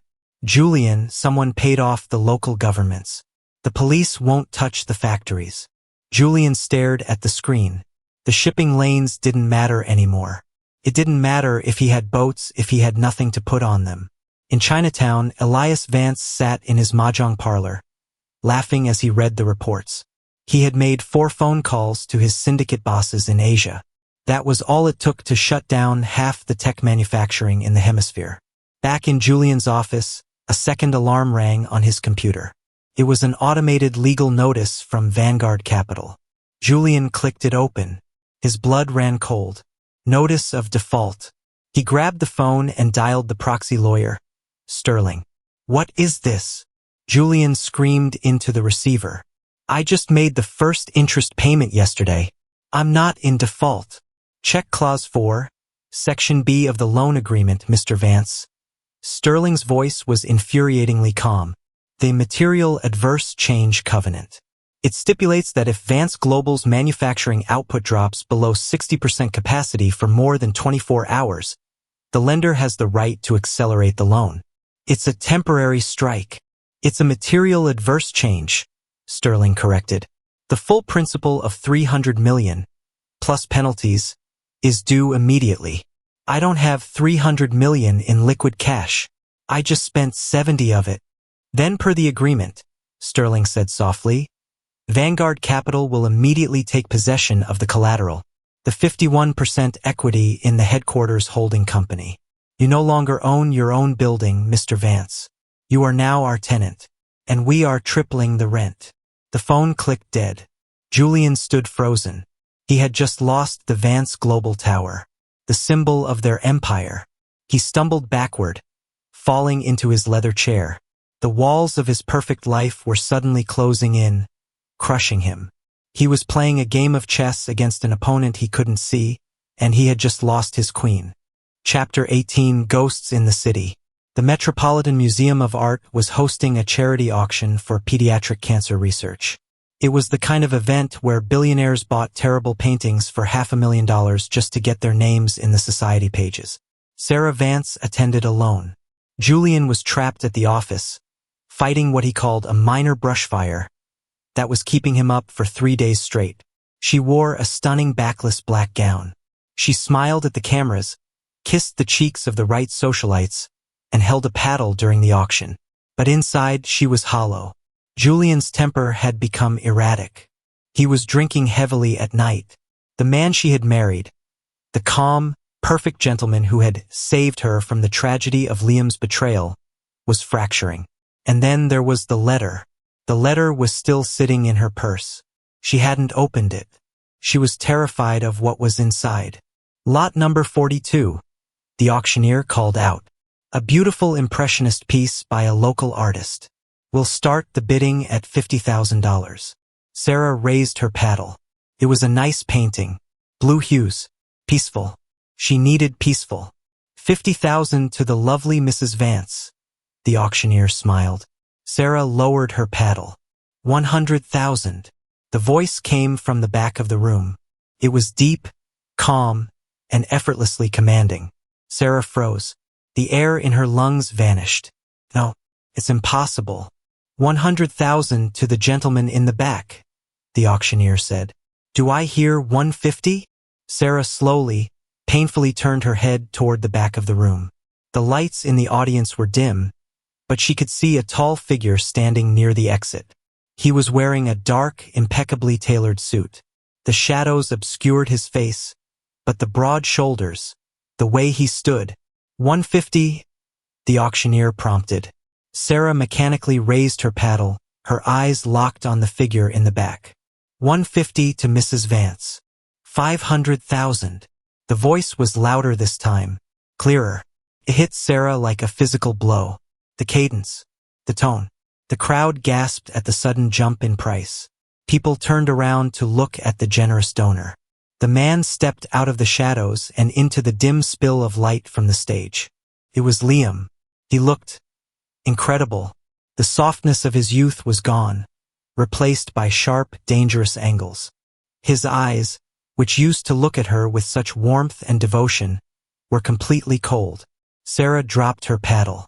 It clattered loudly on the wooden floor. 500,000 going once, twice, sold to the gentleman in the back. Liam didn't look at the stage. He looked directly at Sarah across the crowded room. For a terrifying second, the rest of the world disappeared. It was just the two of them. Sarah felt a tear hot against her cheek. She wanted to run to him. She wanted to scream. She wanted to ask him how he was here, why he looked like a king instead of an ex-convict. Liam held her gaze for 3 seconds. He didn't smile. He didn't frown. He simply looked at her the way one might look at a stranger's forgotten umbrella. Then, he turned and walked out the door. Sarah broke protocol. She stood up, ignoring the whispers of the people around her, and rushed down the aisle, her heels clicking frantically on the marble floors of the museum. She burst through the heavy brass doors into the main lobby. "Liam!" she called out, her voice echoing in the cavernous space. He was walking toward the exit, flanked by 2 massive men in suits who looked like professional killers. He stopped, but he didn't turn around. Sarah ran up to him, stopping a few feet away, suddenly terrified by the aura of danger radiating from him. "Liam!" she breathed, tears freely falling now. "It is you." Liam slowly turned to face her. His expression was a wall of ice. "Mrs. Vance," he said. The way he said her married name sounded like a curse. How are you here? You're out. You're..." She gestured to his suit, his guards. "What is all this?" "I bought a painting," Liam said flatly. "Excuse me." He turned to leave again. "Wait." Sarah reached out, her fingers brushing his sleeve. One of the bodyguards instantly stepped forward, his hand dropping to his waist. Liam raised 2 fingers and the guard stepped back. Liam looked at Sarah's hand on his arm. Then he looked up at her eyes.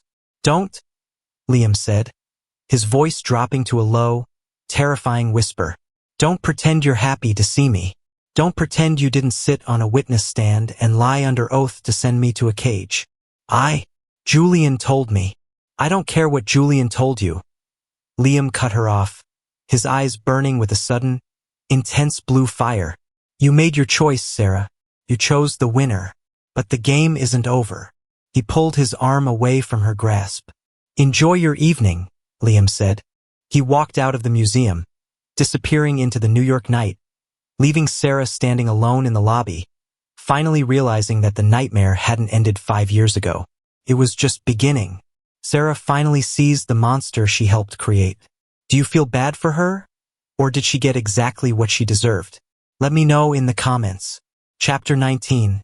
The Boardroom Coup. The atmosphere in the Vance Global Boardroom was toxic.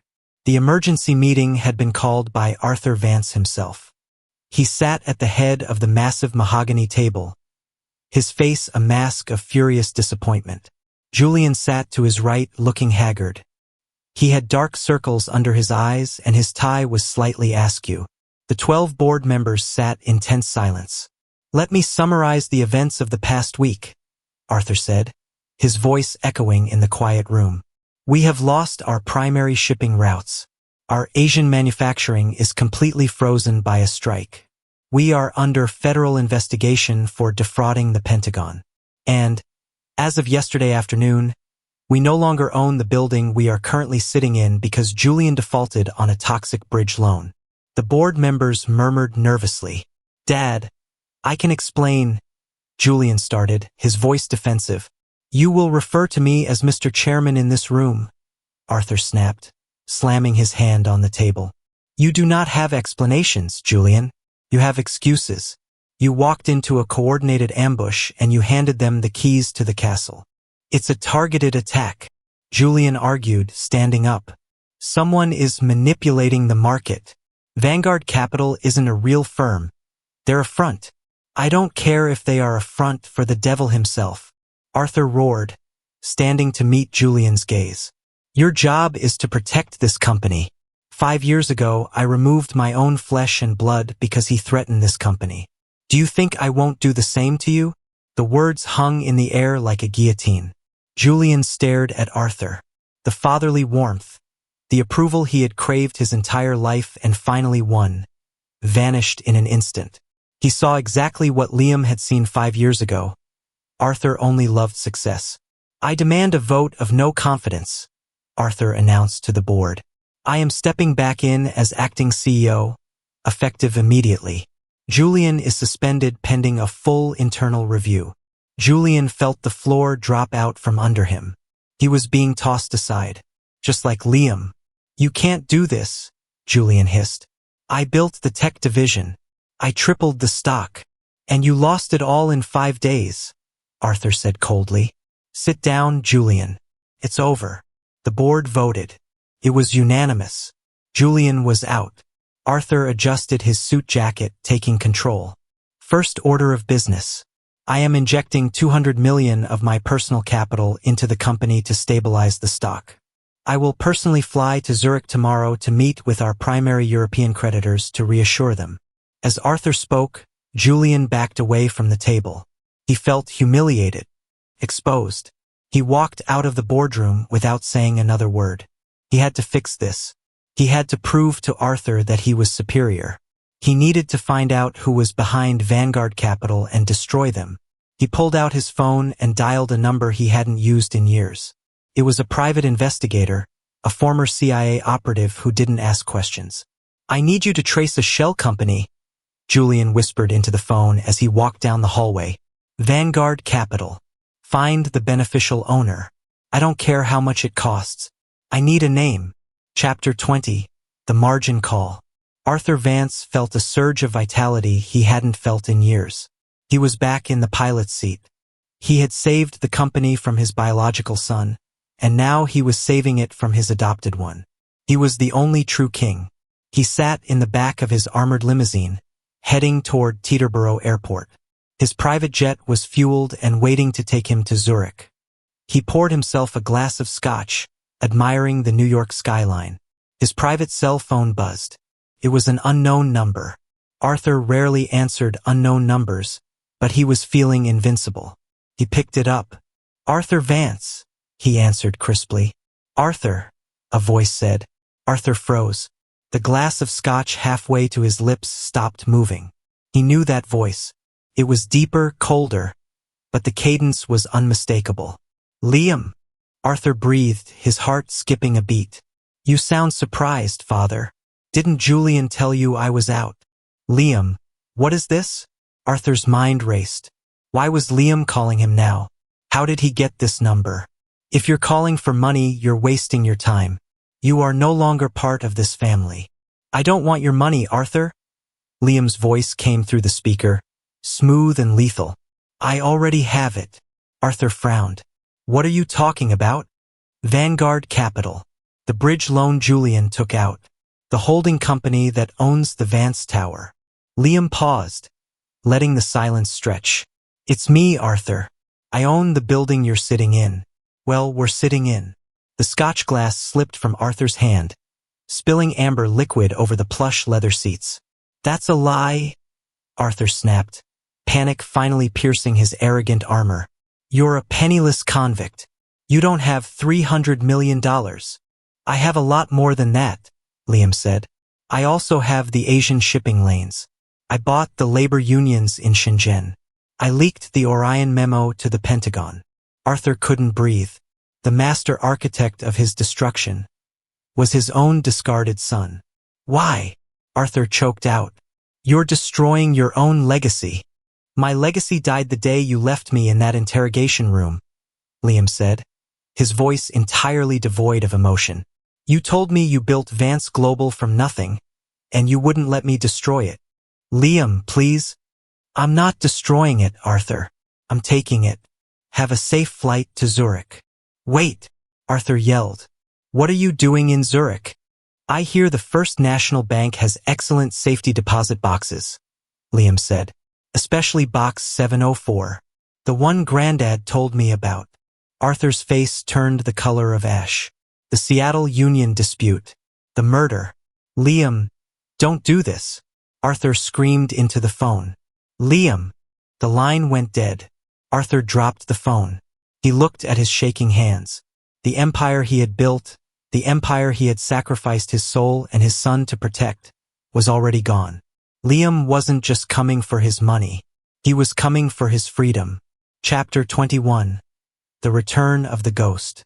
Julian Vance woke up the morning after the boardroom coup feeling like a man walking to his own execution. He hadn't slept. He had spent the night in the guest bedroom of his Tribeca loft, staring at the ceiling, trying to figure out how he had lost his father's company in 5 days. The private investigator he hired to look into Vanguard Capital had returned nothing but dead ends, a labyrinth of shell corporations that led nowhere. He walked into the kitchen, wearing sweatpants and an old t-shirt. Sarah was sitting at the island, nursing a cup of black coffee. She looked exhausted, her eyes red-rimmed. "Morning," Julian said softly. Sarah didn't look at him. "It's all over the news, Julian. Arthur taking over. The strikes." She finally turned her head, looking at him with a strange, hard expression. "Is it true? Did you lose the building?" Julian winced. "It's a temporary liquidity crisis. Vanguard Capital accelerated the loan. I'm going to sue them for predatory lending.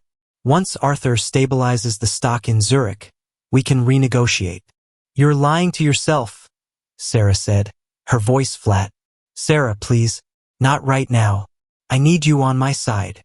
"I am on your side," she said, looking down at her coffee. "But I'm starting to wonder if I ever really knew what that meant." Before Julian could answer, his phone buzzed.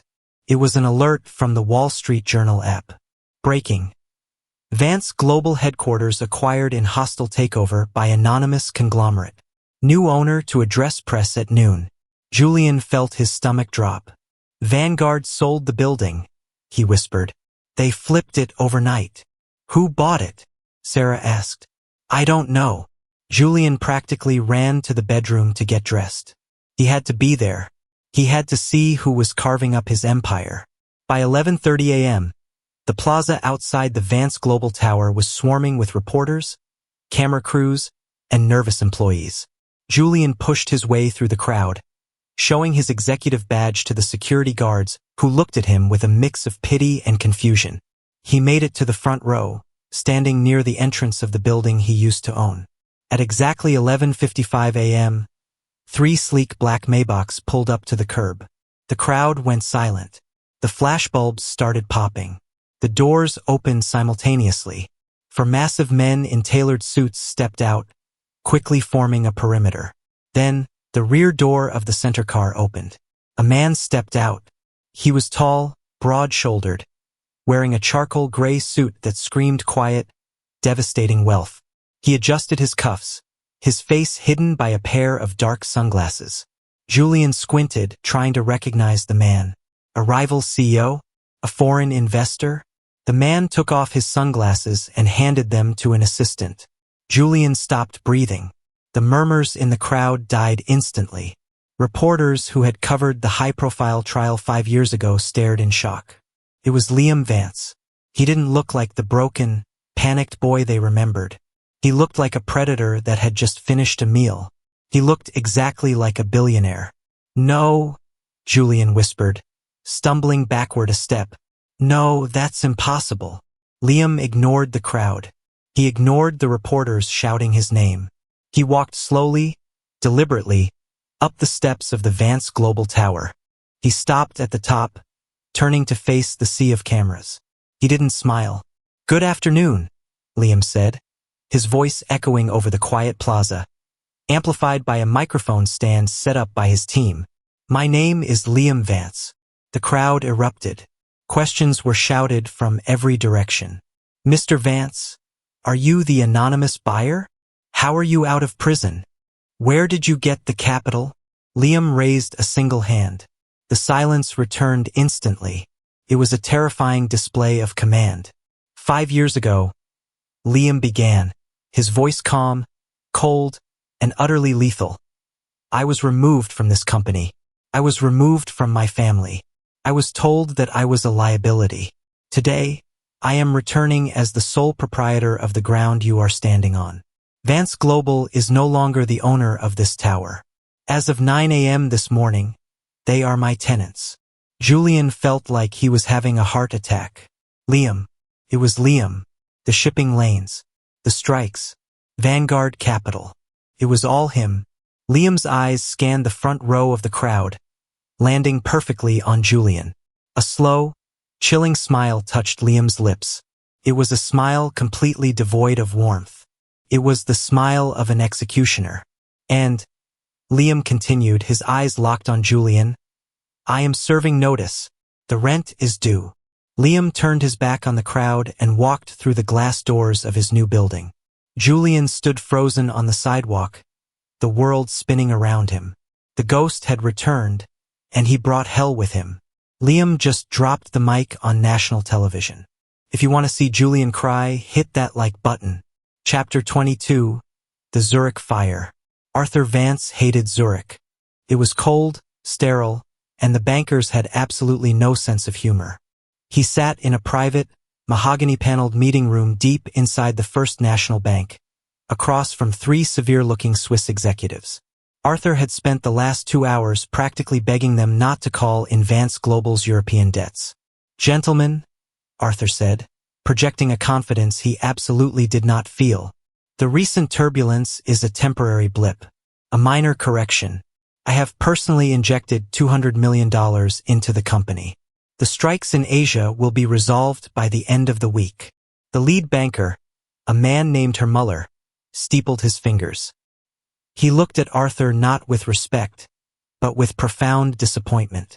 "Mr. Vance," Muller said, his accent clipped, "we appreciate your optimism. However, our risk assessment algorithms paint a different picture. Your primary shipping routes are completely compromised. Your Asian manufacturing is at a standstill. And, as of an hour ago, your company no longer owns its own headquarters." Arthur blinked. "What? That's absurd. We had a liquidity issue." "Yes, but the building is secured by—" "The building was acquired this morning," Muller interrupted, sliding a tablet across the table, "by a conglomerate that prefers to remain anonymous. However, the representative who finalized the purchase made a very public statement." Arthur looked at the tablet. It was playing a live feed from CNN. He saw the crowd. He saw the Maybachs. And then he saw his son. Arthur's heart hammered against his ribs. He watched Liam, looking older, harder, and terrifyingly calm, announce his ownership of the Vance Global Tower.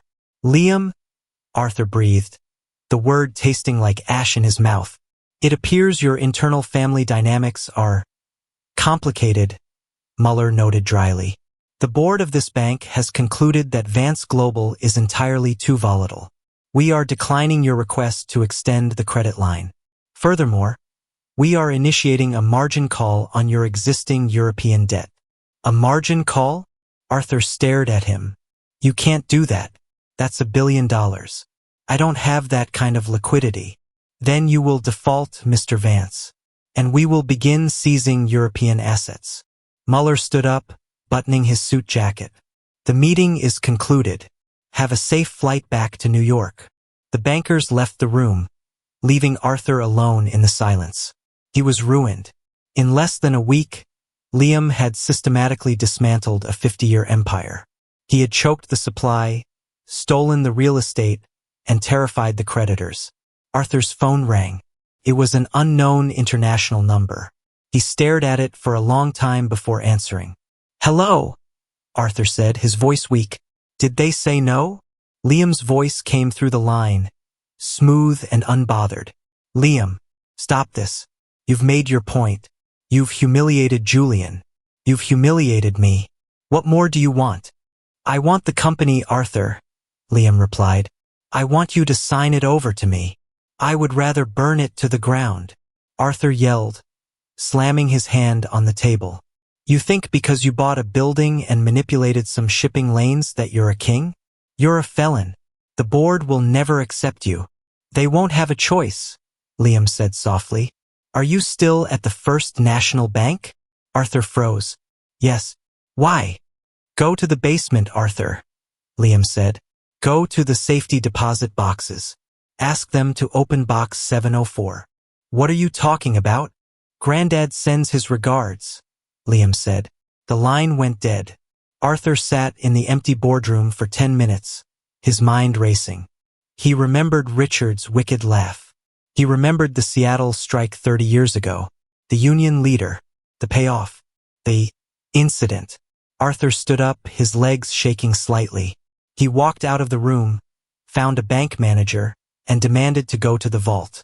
When he stood before box 704, he watched the manager insert the master key. Arthur's hands were trembling so badly he almost dropped his own key. The box slid open. Inside was a single, pristine white envelope. Arthur tore it open. It wasn't the original documents proving he had hired a hitman. It was a high-resolution photocopy of a wire transfer receipt from a secure offshore account to a private security contractor. Stamped on the back of the receipt, in red ink, was a single word: checkmate. Arthur leaned against the cold steel of the vault wall, struggling to breathe. Liam had the originals. Liam had the proof of murder. The empire wasn't just burning. It was already ash. Chapter 23. The Nanny's Son. Julian was drinking heavily. It was 3 p.m., and he was sitting in his loft, a half-empty bottle of Macallan 18 on the coffee table. The news was playing on mute. Every channel was covering Liam's return. The billionaire convict. They were calling him the ultimate comeback. Julian hated him. He had spent his entire life trying to be Liam. He had studied his mannerisms, adopted his hobbies, stolen his fiancée, and finally stolen his company. And now, Liam had just bought the entire building out from under him. The front door of the loft clicked open. Sarah walked in carrying a small, elegant shopping bag. She looked at Julian, then at the bottle. "A little early for that, isn't it?" she asked quietly, setting her bag down. "My brother just bought my office building, Sarah." Julian slurred slightly.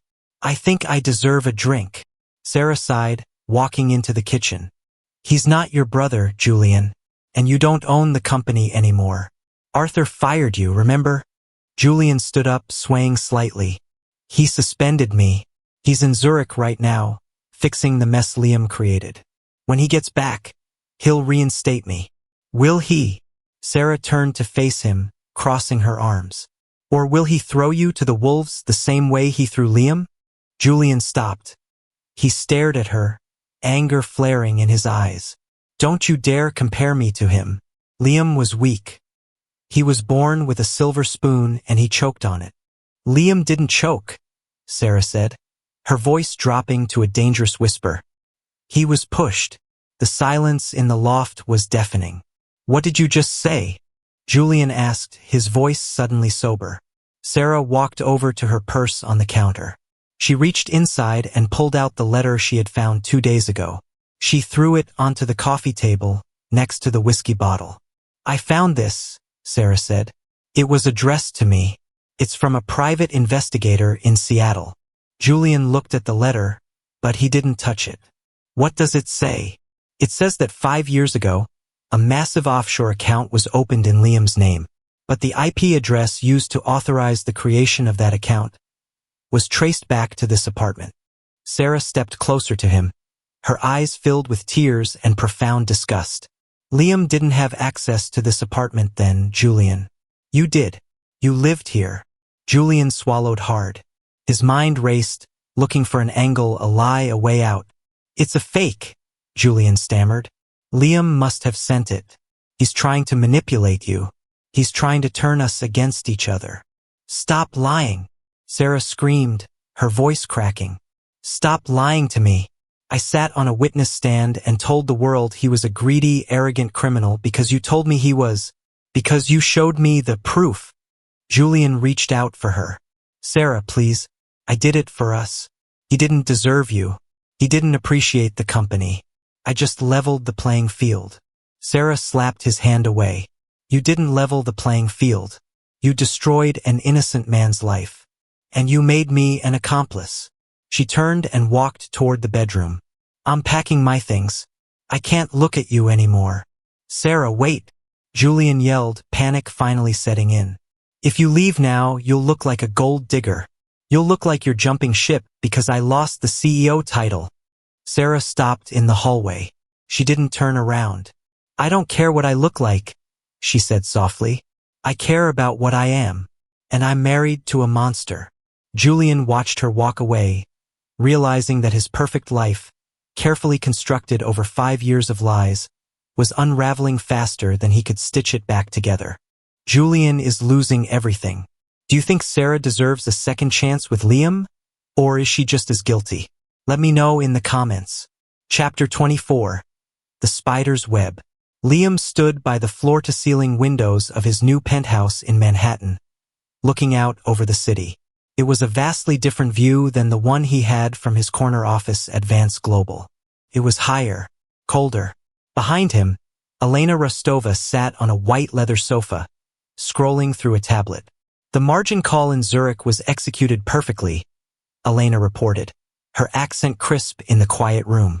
Arthur Vance defaulted an hour ago. First National has begun seizing their European assets.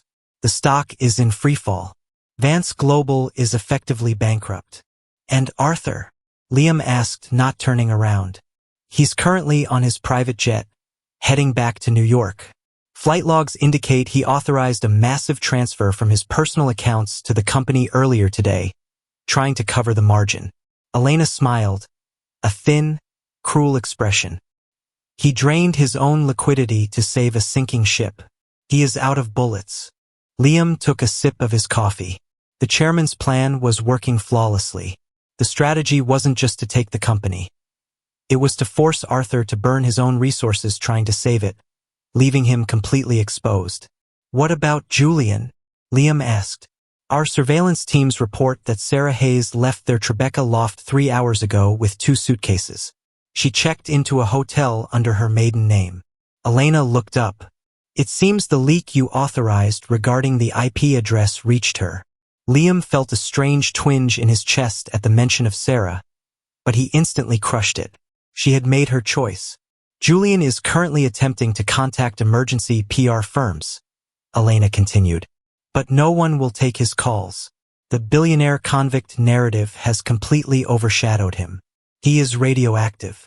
Good, Liam said, finally turning away from the window. It's time for the next phase. Sir, Vance Global is functionally dead, Elena noted.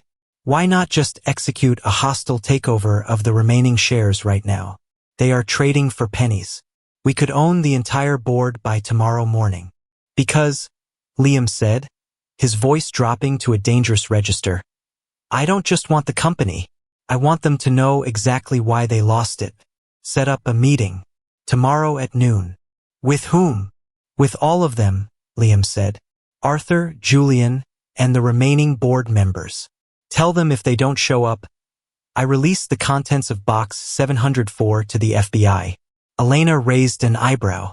You want them all in the same room. A public execution. A reckoning, Liam corrected. Where? My new office, Liam said, a cold smile playing on his lips. The top floor of the Vance Tower. That evening, Elias Vance arrived in New York. He didn't announce his arrival.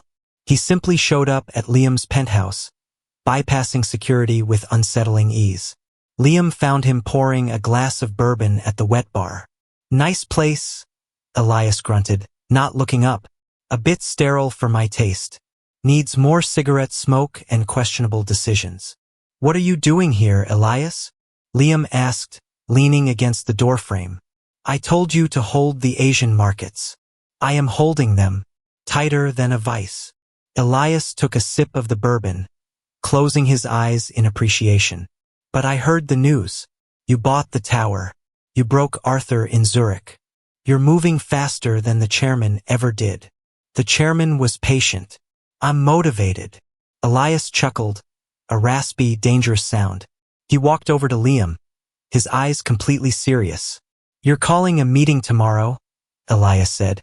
It wasn't a question. "You're going to put the gun to Arthur's head." "Yes." "Then I want to be there," Elias demanded. Liam frowned. "This is family business, Elias. You were banished 30 years ago." "Exactly." Elias slammed his glass down on the counter. "He stole my inheritance, Liam.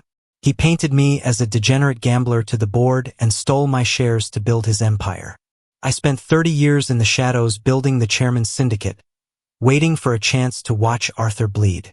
Elias stepped closer, the smell of bourbon and expensive cologne radiating off him. "I gave you the Asian strikes. I gave you the leverage. You owe me a front row seat to his destruction." Liam looked at his uncle. He saw the same anger, the same bitterness that he had carried in Blackgate. "Fine," Liam said quietly. "You can be there, but you do not speak unless I tell you to. I am running this execution." Elias smiled. It was a terrifying sight. "I don't need to speak, kid. I just need to watch him realize he lost." Chapter 25: The Ghost Office. The top floor of the Vance Tower had been completely remodeled over the weekend. Julian's modern, tech-bro aesthetic, the ping-pong tables, the open-concept desks, the bright neon signs was gone. In its place was a severe, minimalist aesthetic.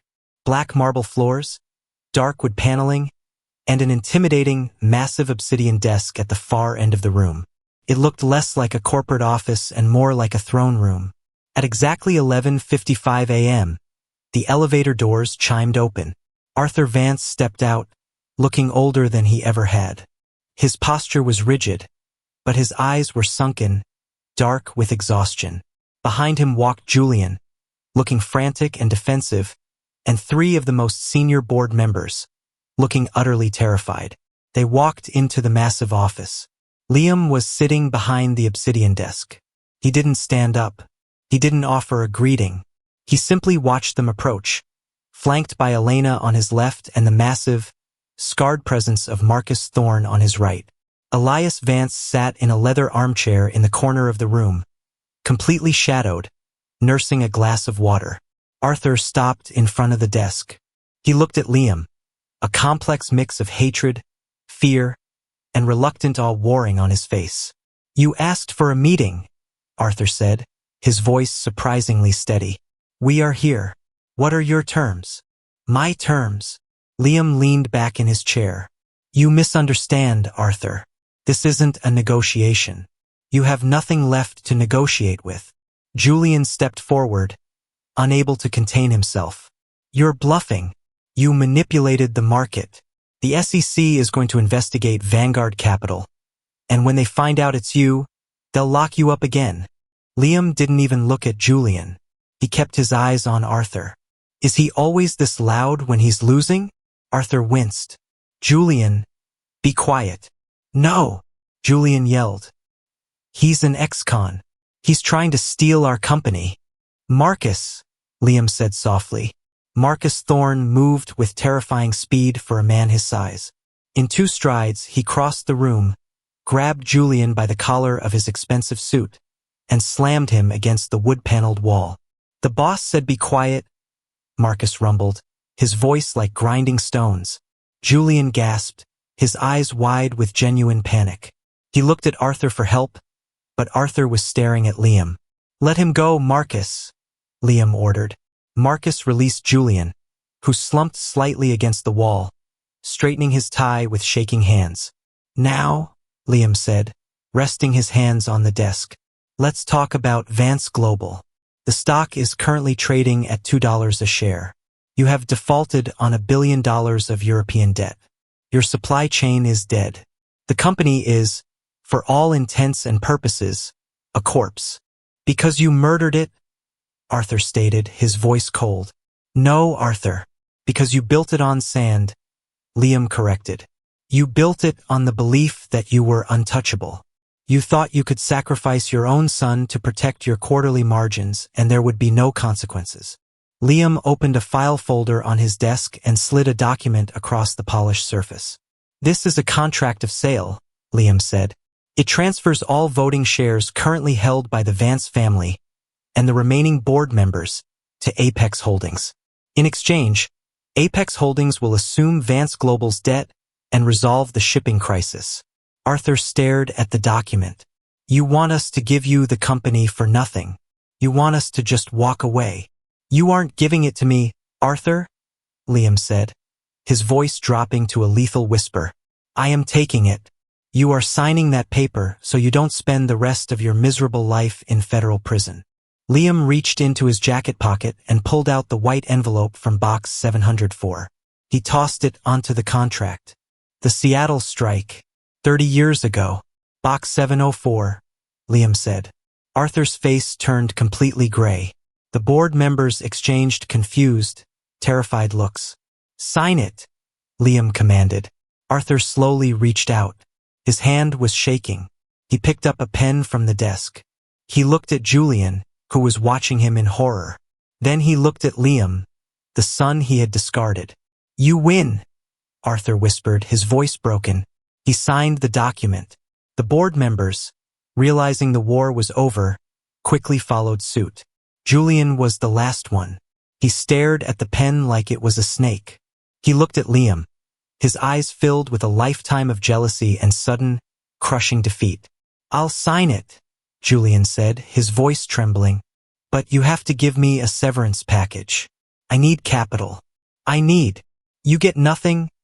Liam interrupted, his voice like ice. You leave this building with exactly what you brought into my family. Nothing. Julian signed it, a tear of pure rage tracking down his cheek. Liam pulled the contract back.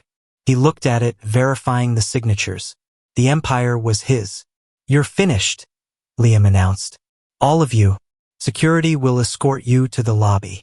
As Arthur turned to leave, a voice rasped from the dark corner of the room. Leaving so soon, Arthur? You didn't even say hello to your little brother. Arthur froze. He turned his head slowly. Elias stood up, stepping out of the shadows. He smiled, looking like the devil himself. Hello, Arthur, Elias said. I hear you're looking for a job. Chapter 26. The Reckoning of Julian. Julian didn't go back to the Tribeca loft. Sarah was gone, and the bank would be foreclosing on it within the week anyway. He went to a high-end bar in Midtown, throwing his platinum Amex on the counter, desperately hoping the accounts hadn't been frozen yet. They hadn't. Not yet. He ordered a double vodka martini, staring at his reflection in the mirror behind the bar. He looked haggard. The golden boy was gone. His phone buzzed. It was a text from an unknown number. Check your email. Julian frowned, unlocking his phone and opening his secure inbox. There was one new message. The subject line was blank. The sender was an encrypted address. He opened it. It was an audio file. Julian put in his AirPods and pressed play. The audio was slightly muffled, like it was recorded on a phone hidden in a pocket. I don't care what you have to do, a voice said. Julian felt his blood run cold. It was his own voice. Just make sure the routing numbers lead back to Liam's personal terminal, and make sure the offshore account is in his name. It needs to look sloppy. It needs to look like he panicked. It's risky, Mr. Vance, a second voice replied. The voice of a freelance hacker Julian had hired 5 years ago and paid heavily to disappear. If they check the IP logs closely, they won't, Julian's voice answered confidently. My father is looking for an excuse to get rid of him. Just do it. Julian ripped the AirPods out of his ears, gasping for air. Liam had the recording. Liam had proof of the frame-up. His phone buzzed again. Another text from the unknown number. Look at the TV. Julian looked up at the large flat screen above the bar. It was tuned to a major financial news network. The anchor was looking extremely serious. Breaking news this hour regarding the recent hostile takeover of Vance Global, the anchor said. We have just received an anonymous, encrypted data dump containing audio recordings that appear to prove the original Orion project leak, which sent former heir Liam Vance to prison, was a fabricated setup orchestrated by former CEO Julian Vance. Julian dropped his phone. It shattered on the floor of the bar. He was exposed. Liam hadn't just taken the company. He was destroying Julian's reputation, his freedom, his entire life. The FBI would be looking for him within the hour. He would be arrested for perjury, wire fraud, conspiracy, and corporate espionage. He would go to Blackgate. Julian stumbled backward, knocking over his stool. The bartender looked at him, recognizing his face from the TV screen. The other patrons were starting to stare. He ran. He ran out of the bar, into the crowded streets of New York, a man with no money, no family, and no future, hunted by a ghost he thought he had buried 5 years ago. Julian is finally getting exactly what he deserves. If you think prison is too good for him, drop a skull in the comments. Chapter 27. The Apology. Sarah Hayes sat in a small, overpriced hotel room in Chelsea, watching the news. She watched the audio recording of Julian plotting the frame-up play on a loop across every network. She watched the pundits tear Julian apart, calling him a sociopath, a master manipulator. She felt sick. She had married that man. She had slept next to him. She had believed his lies, and worse, she had used his lies to condemn a man she once loved. She picked up her phone. She hesitated, her finger hovering over a contact she hadn't dialed in 5 years. She pressed call. It rang 3 times before it connected. Hello? A deep, calm voice answered. Sarah closed her eyes, a tear escaping. Liam. There was a long pause on the other end of the line. Sarah. His voice wasn't angry. It wasn't bitter. It was completely, utterly blank. It terrified her more than if he had screamed at her. I saw the news, Sarah whispered, her voice breaking. I heard the tape. Liam, I'm so sorry. I didn't know. I swear to God. I didn't know he framed you. You knew enough to lie on the stand, Sarah? Liam replied, his tone conversational, as if they were discussing the weather. I didn't lie. I told them what Julian told me. I believed him because you were pulling away. Because he was there. He was there because he was orchestrating my destruction, Liam said gently. And you were a very convenient, very believable prop for his narrative. I was stupid, Sarah cried. I was naive. But I loved you, Liam. Before all of this, I really loved you. I know you did, Liam said. Can I see you? Sarah asked, desperation creeping into her voice. Can we talk? Just for 5 minutes. Please. Another long silence. I'm at the tower, Liam finally said. Top floor. Security will let you up. The line went dead. Sarah threw on her coat, ran out of the hotel and hailed a cab. She didn't know what she expected. Forgiveness? A second chance? She just knew she had to look him in the eye and apologize. When she arrived at the top floor, the massive obsidian doors were open. Liam was standing by the window, looking out at the city lights. He didn't turn around when she walked in. Liam, she said softly. He turned. He looked at her. He didn't look angry. He just looked at her the way he had looked at that painting at the charity auction. Like she was an object that he had casually noticed and was now bored with. You look well, Sarah, Liam said. Sarah stepped closer, stopping a few feet away. Liam, I don't know how to fix this. I don't know how to apologize for 5 years. You can't, Liam said simply. You can't unring a bell, Sarah. You made a choice when things got hard. You chose the winner. Now Julian lost. And you're here. That's not fair. I'm here because I know the truth now. Are you? Liam walked toward his desk, leaning against it. Or are you here because the man you married is a fugitive? Your bank accounts are about to be frozen by the feds. And you realize you backed the wrong horse? Sarah flinched as if he had struck her. You think I'm here for money? I think you're here for survival, Liam corrected. And I don't blame you. It's a natural instinct. But I don't need survivors around me, Sarah. I need loyalty. And you proved very publicly that you don't possess that. Tears streamed down Sarah's face. He wasn't yelling. He wasn't punishing her.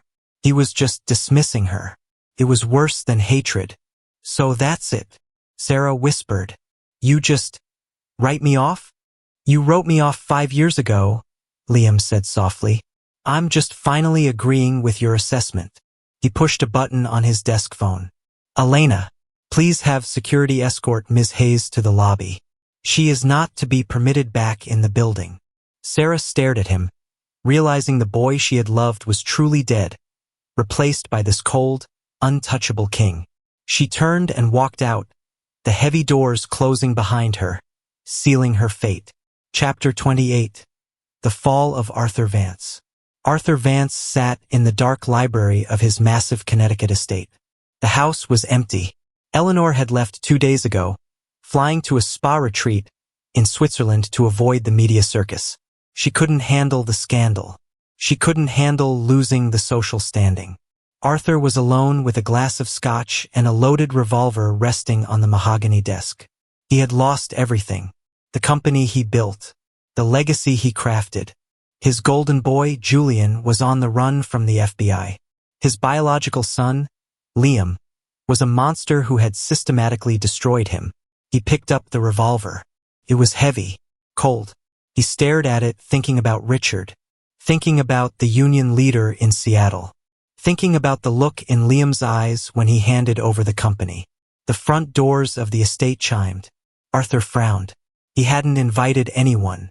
He set the gun down and walked out to the grand foyer. He opened the heavy oak doors. Liam stood on the porch, flanked by Marcus Thorne. Hello, father, Liam said. Arthur stared at him. Come to gloat? Come to watch the old man bleed? No, Liam said, stepping inside without being invited. Marcus remained outside, closing the doors behind Liam. I came to finish this. Arthur led him back into the library. Liam noticed the revolver on the desk immediately. He didn't react. You have the company, Arthur said, collapsing into his leather armchair. You have the proof of Julian's crimes. You have the evidence of Seattle. What more is there? Understanding, Liam said, sitting in the chair opposite his father. I spent 5 years in Blackgate trying to understand why you did it. Why you threw me away so easily. I was protecting the company, Arthur said, the old, tired excuse falling automatically from his lips. Stop lying, Arthur. Liam's voice finally cracked with genuine emotion, a flash of the old anger breaking through the ice. Stop pretending this was about corporate duty. You didn't investigate. You didn't fight for me. You just accepted it. Arthur looked down at his glass. For the first time in his life, he didn't have a PR spin. He didn't have a defense. You want the truth? Arthur asked, his voice gravelly. I accepted it because it was easy. Liam stared at him, stunned by the callousness. Easy. You were always so soft, Liam, Arthur said, looking up, his eyes bitter. You wanted to be fair. You wanted to negotiate. You cared about people's feelings. You weren't a killer. Julian was a killer. He reminded me of me. When the evidence pointed to you, I let myself believe it because it gave me an excuse to hand the reins to the son I actually wanted. The silence in the library was profound. The absolute, brutal truth hung in the air. Liam looked at his father, the man who had shaped his entire life, the man he had worshipped. He didn't feel anger anymore. He just felt an overwhelming sense of pity. You were wrong, Arthur, Liam said softly, standing up. I wasn't soft. I was just holding back because I loved you. The chairman taught me how to stop holding back. Liam walked over to the desk. He looked down at the revolver. He picked it up. Arthur tensed, closing his eyes, waiting for the end. Liam opened the cylinder, dumped the bullets onto the desk, and dropped the empty gun next to them. I'm not going to kill you, Arthur, Liam said. That would be a mercy. I want you to live a very long, very quiet life. I want you to wake up every morning in this empty house and remember that you created the monster that destroyed you. Liam turned and walked toward the door. Liam, Arthur called out, desperation in his voice. What happens now? Liam didn't turn around. Now, Liam said, I build my empire. Chapter 29, The Shadow King. 6 months later, the financial world had entirely recalibrated to the new reality. Vance Global no longer existed. It had been officially absorbed, dismantled, and restructured under the massive umbrella of Apex Holdings, the public face of the Obsidian Group. Liam Vance sat in his penthouse office, looking at the global market feed on his wall-sized monitor. He had done it. He had taken his revenge, secured the chairman's empire, and established himself as a dominant force in global finance. Julian had been apprehended 3 months ago trying to cross the border into Mexico. He was currently awaiting trial in a federal holding facility, facing 20 years. Liam had ensured he had the most incompetent public defender available. Sarah had moved back to Ohio, working a mid-level marketing job, entirely erased from high society. Arthur lived in complete isolation in Connecticut, his assets frozen, his reputation in ruins, waiting for the Seattle investigation that Liam held over his head like the sword of Damocles. The door to the office opened. Elena walked in carrying a secure tablet. Sir, Elena said, her tone professional, respectful. The acquisition of Horizon Shipping is complete. We now control 80% of the Pacific freight lanes. Good, Liam said, not taking his eyes off the screen. And Elias? Elias is complaining, Elena replied dryly. He says the new oversight protocols you instituted in the Asian markets are stifling his creativity. Tell Elias his creativity usually results in federal indictments. He follows the new protocols or I replace him. Elena nodded. Understood. She paused, hesitating for a fraction of a second. It was rare for her. Sir, if I may. Liam finally turned to look at her. Go ahead. You have won, Elena said. You destroyed your enemies. You secured the syndicate. You have more money and power than any single individual on this continent. She looked at him closely. Are you satisfied? Liam looked out the window. The city sprawled below him, millions of people completely unaware of the invisible strings he pulled. He thought about the chairman, dying in that sterile infirmary. He thought about the boy he used to be, sitting in the Vance dining room, desperate for approval.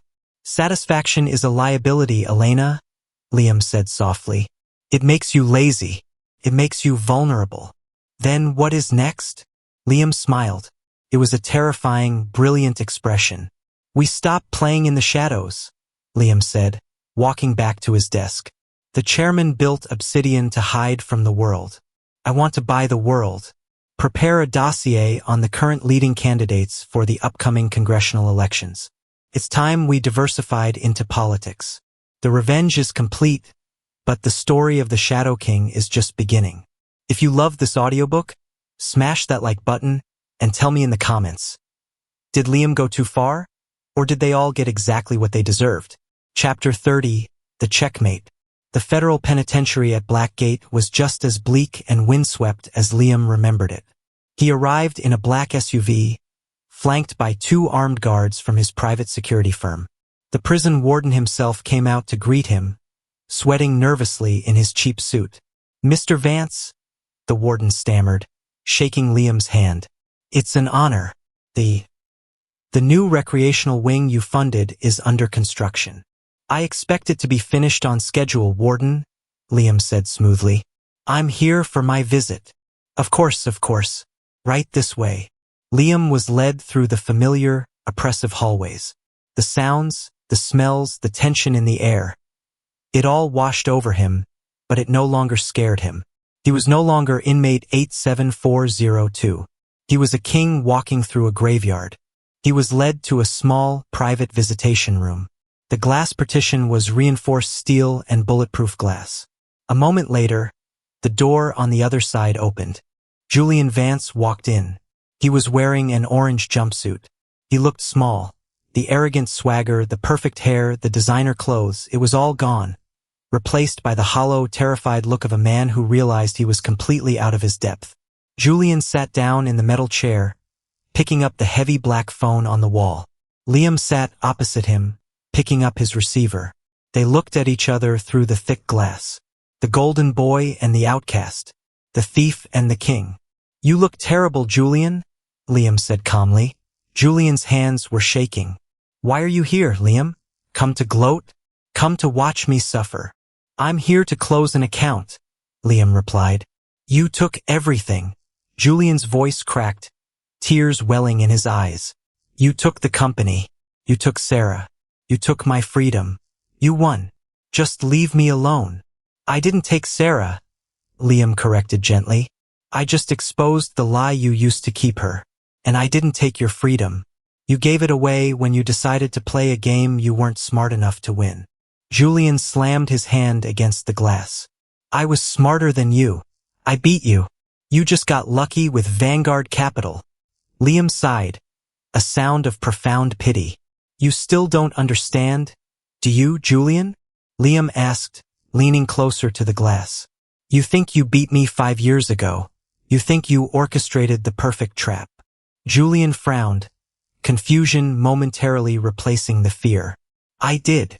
"No," Liam said softly, his blue eyes locking onto Julian's.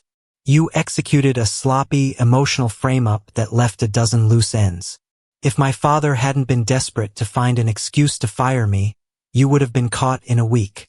Liam leaned back. "I spent 5 years in this very building, Julian. I met a man here. A man who taught me that true power isn't about setting traps. It's about letting your enemies think they set the trap, while you build the cage around them." Julian stared at him, the color draining from his face, as a horrifying realization began to dawn on him. "The offshore account you used to frame me," Liam continued, his voice echoing slightly in the small room. "The one you thought you hid so perfectly. Who do you think approved the routing numbers through the Caymans without triggering an immediate federal red flag?" Julian couldn't speak. He just shook his head slowly. "The chairman approved them," Liam whispered. "He owned the bank you used, Julian. He saw the transaction. He saw the sloppy IP address. He saw a frightened, arrogant little boy trying to play corporate espionage." "No," Julian breathed out. "He let you do it," Liam said, the final, crushing truth dropping like an anvil. "Because he saw potential in me. He needed me to be broken so he could rebuild me into his heir. You didn't beat me, Julian. You were just a pawn in an old man's game to recruit me. You were the tool he used to put me exactly where I needed to be." Julian stared at Liam, his mind shattering. His great victory, his brilliant masterstroke, was nothing more than a convenient accident orchestrated by a ghost he didn't even know existed. He was nothing. He had always been nothing. Liam hung up the phone. He stood up, buttoning his suit jacket. He didn't look back as he walked out of the visitation room, leaving Julian screaming silently behind the soundproof glass. Liam walked out of the prison and into the bright, crisp sunlight. The Maybach was waiting. He got in. Elena looked at him from the front seat. "To the airport, sir?" she asked. "No," Liam said, looking out at the world that now belonged to him. "To the office. We have work to do." The car pulled away, leaving the prison, the past, and the boy he used to be far behind in the dust.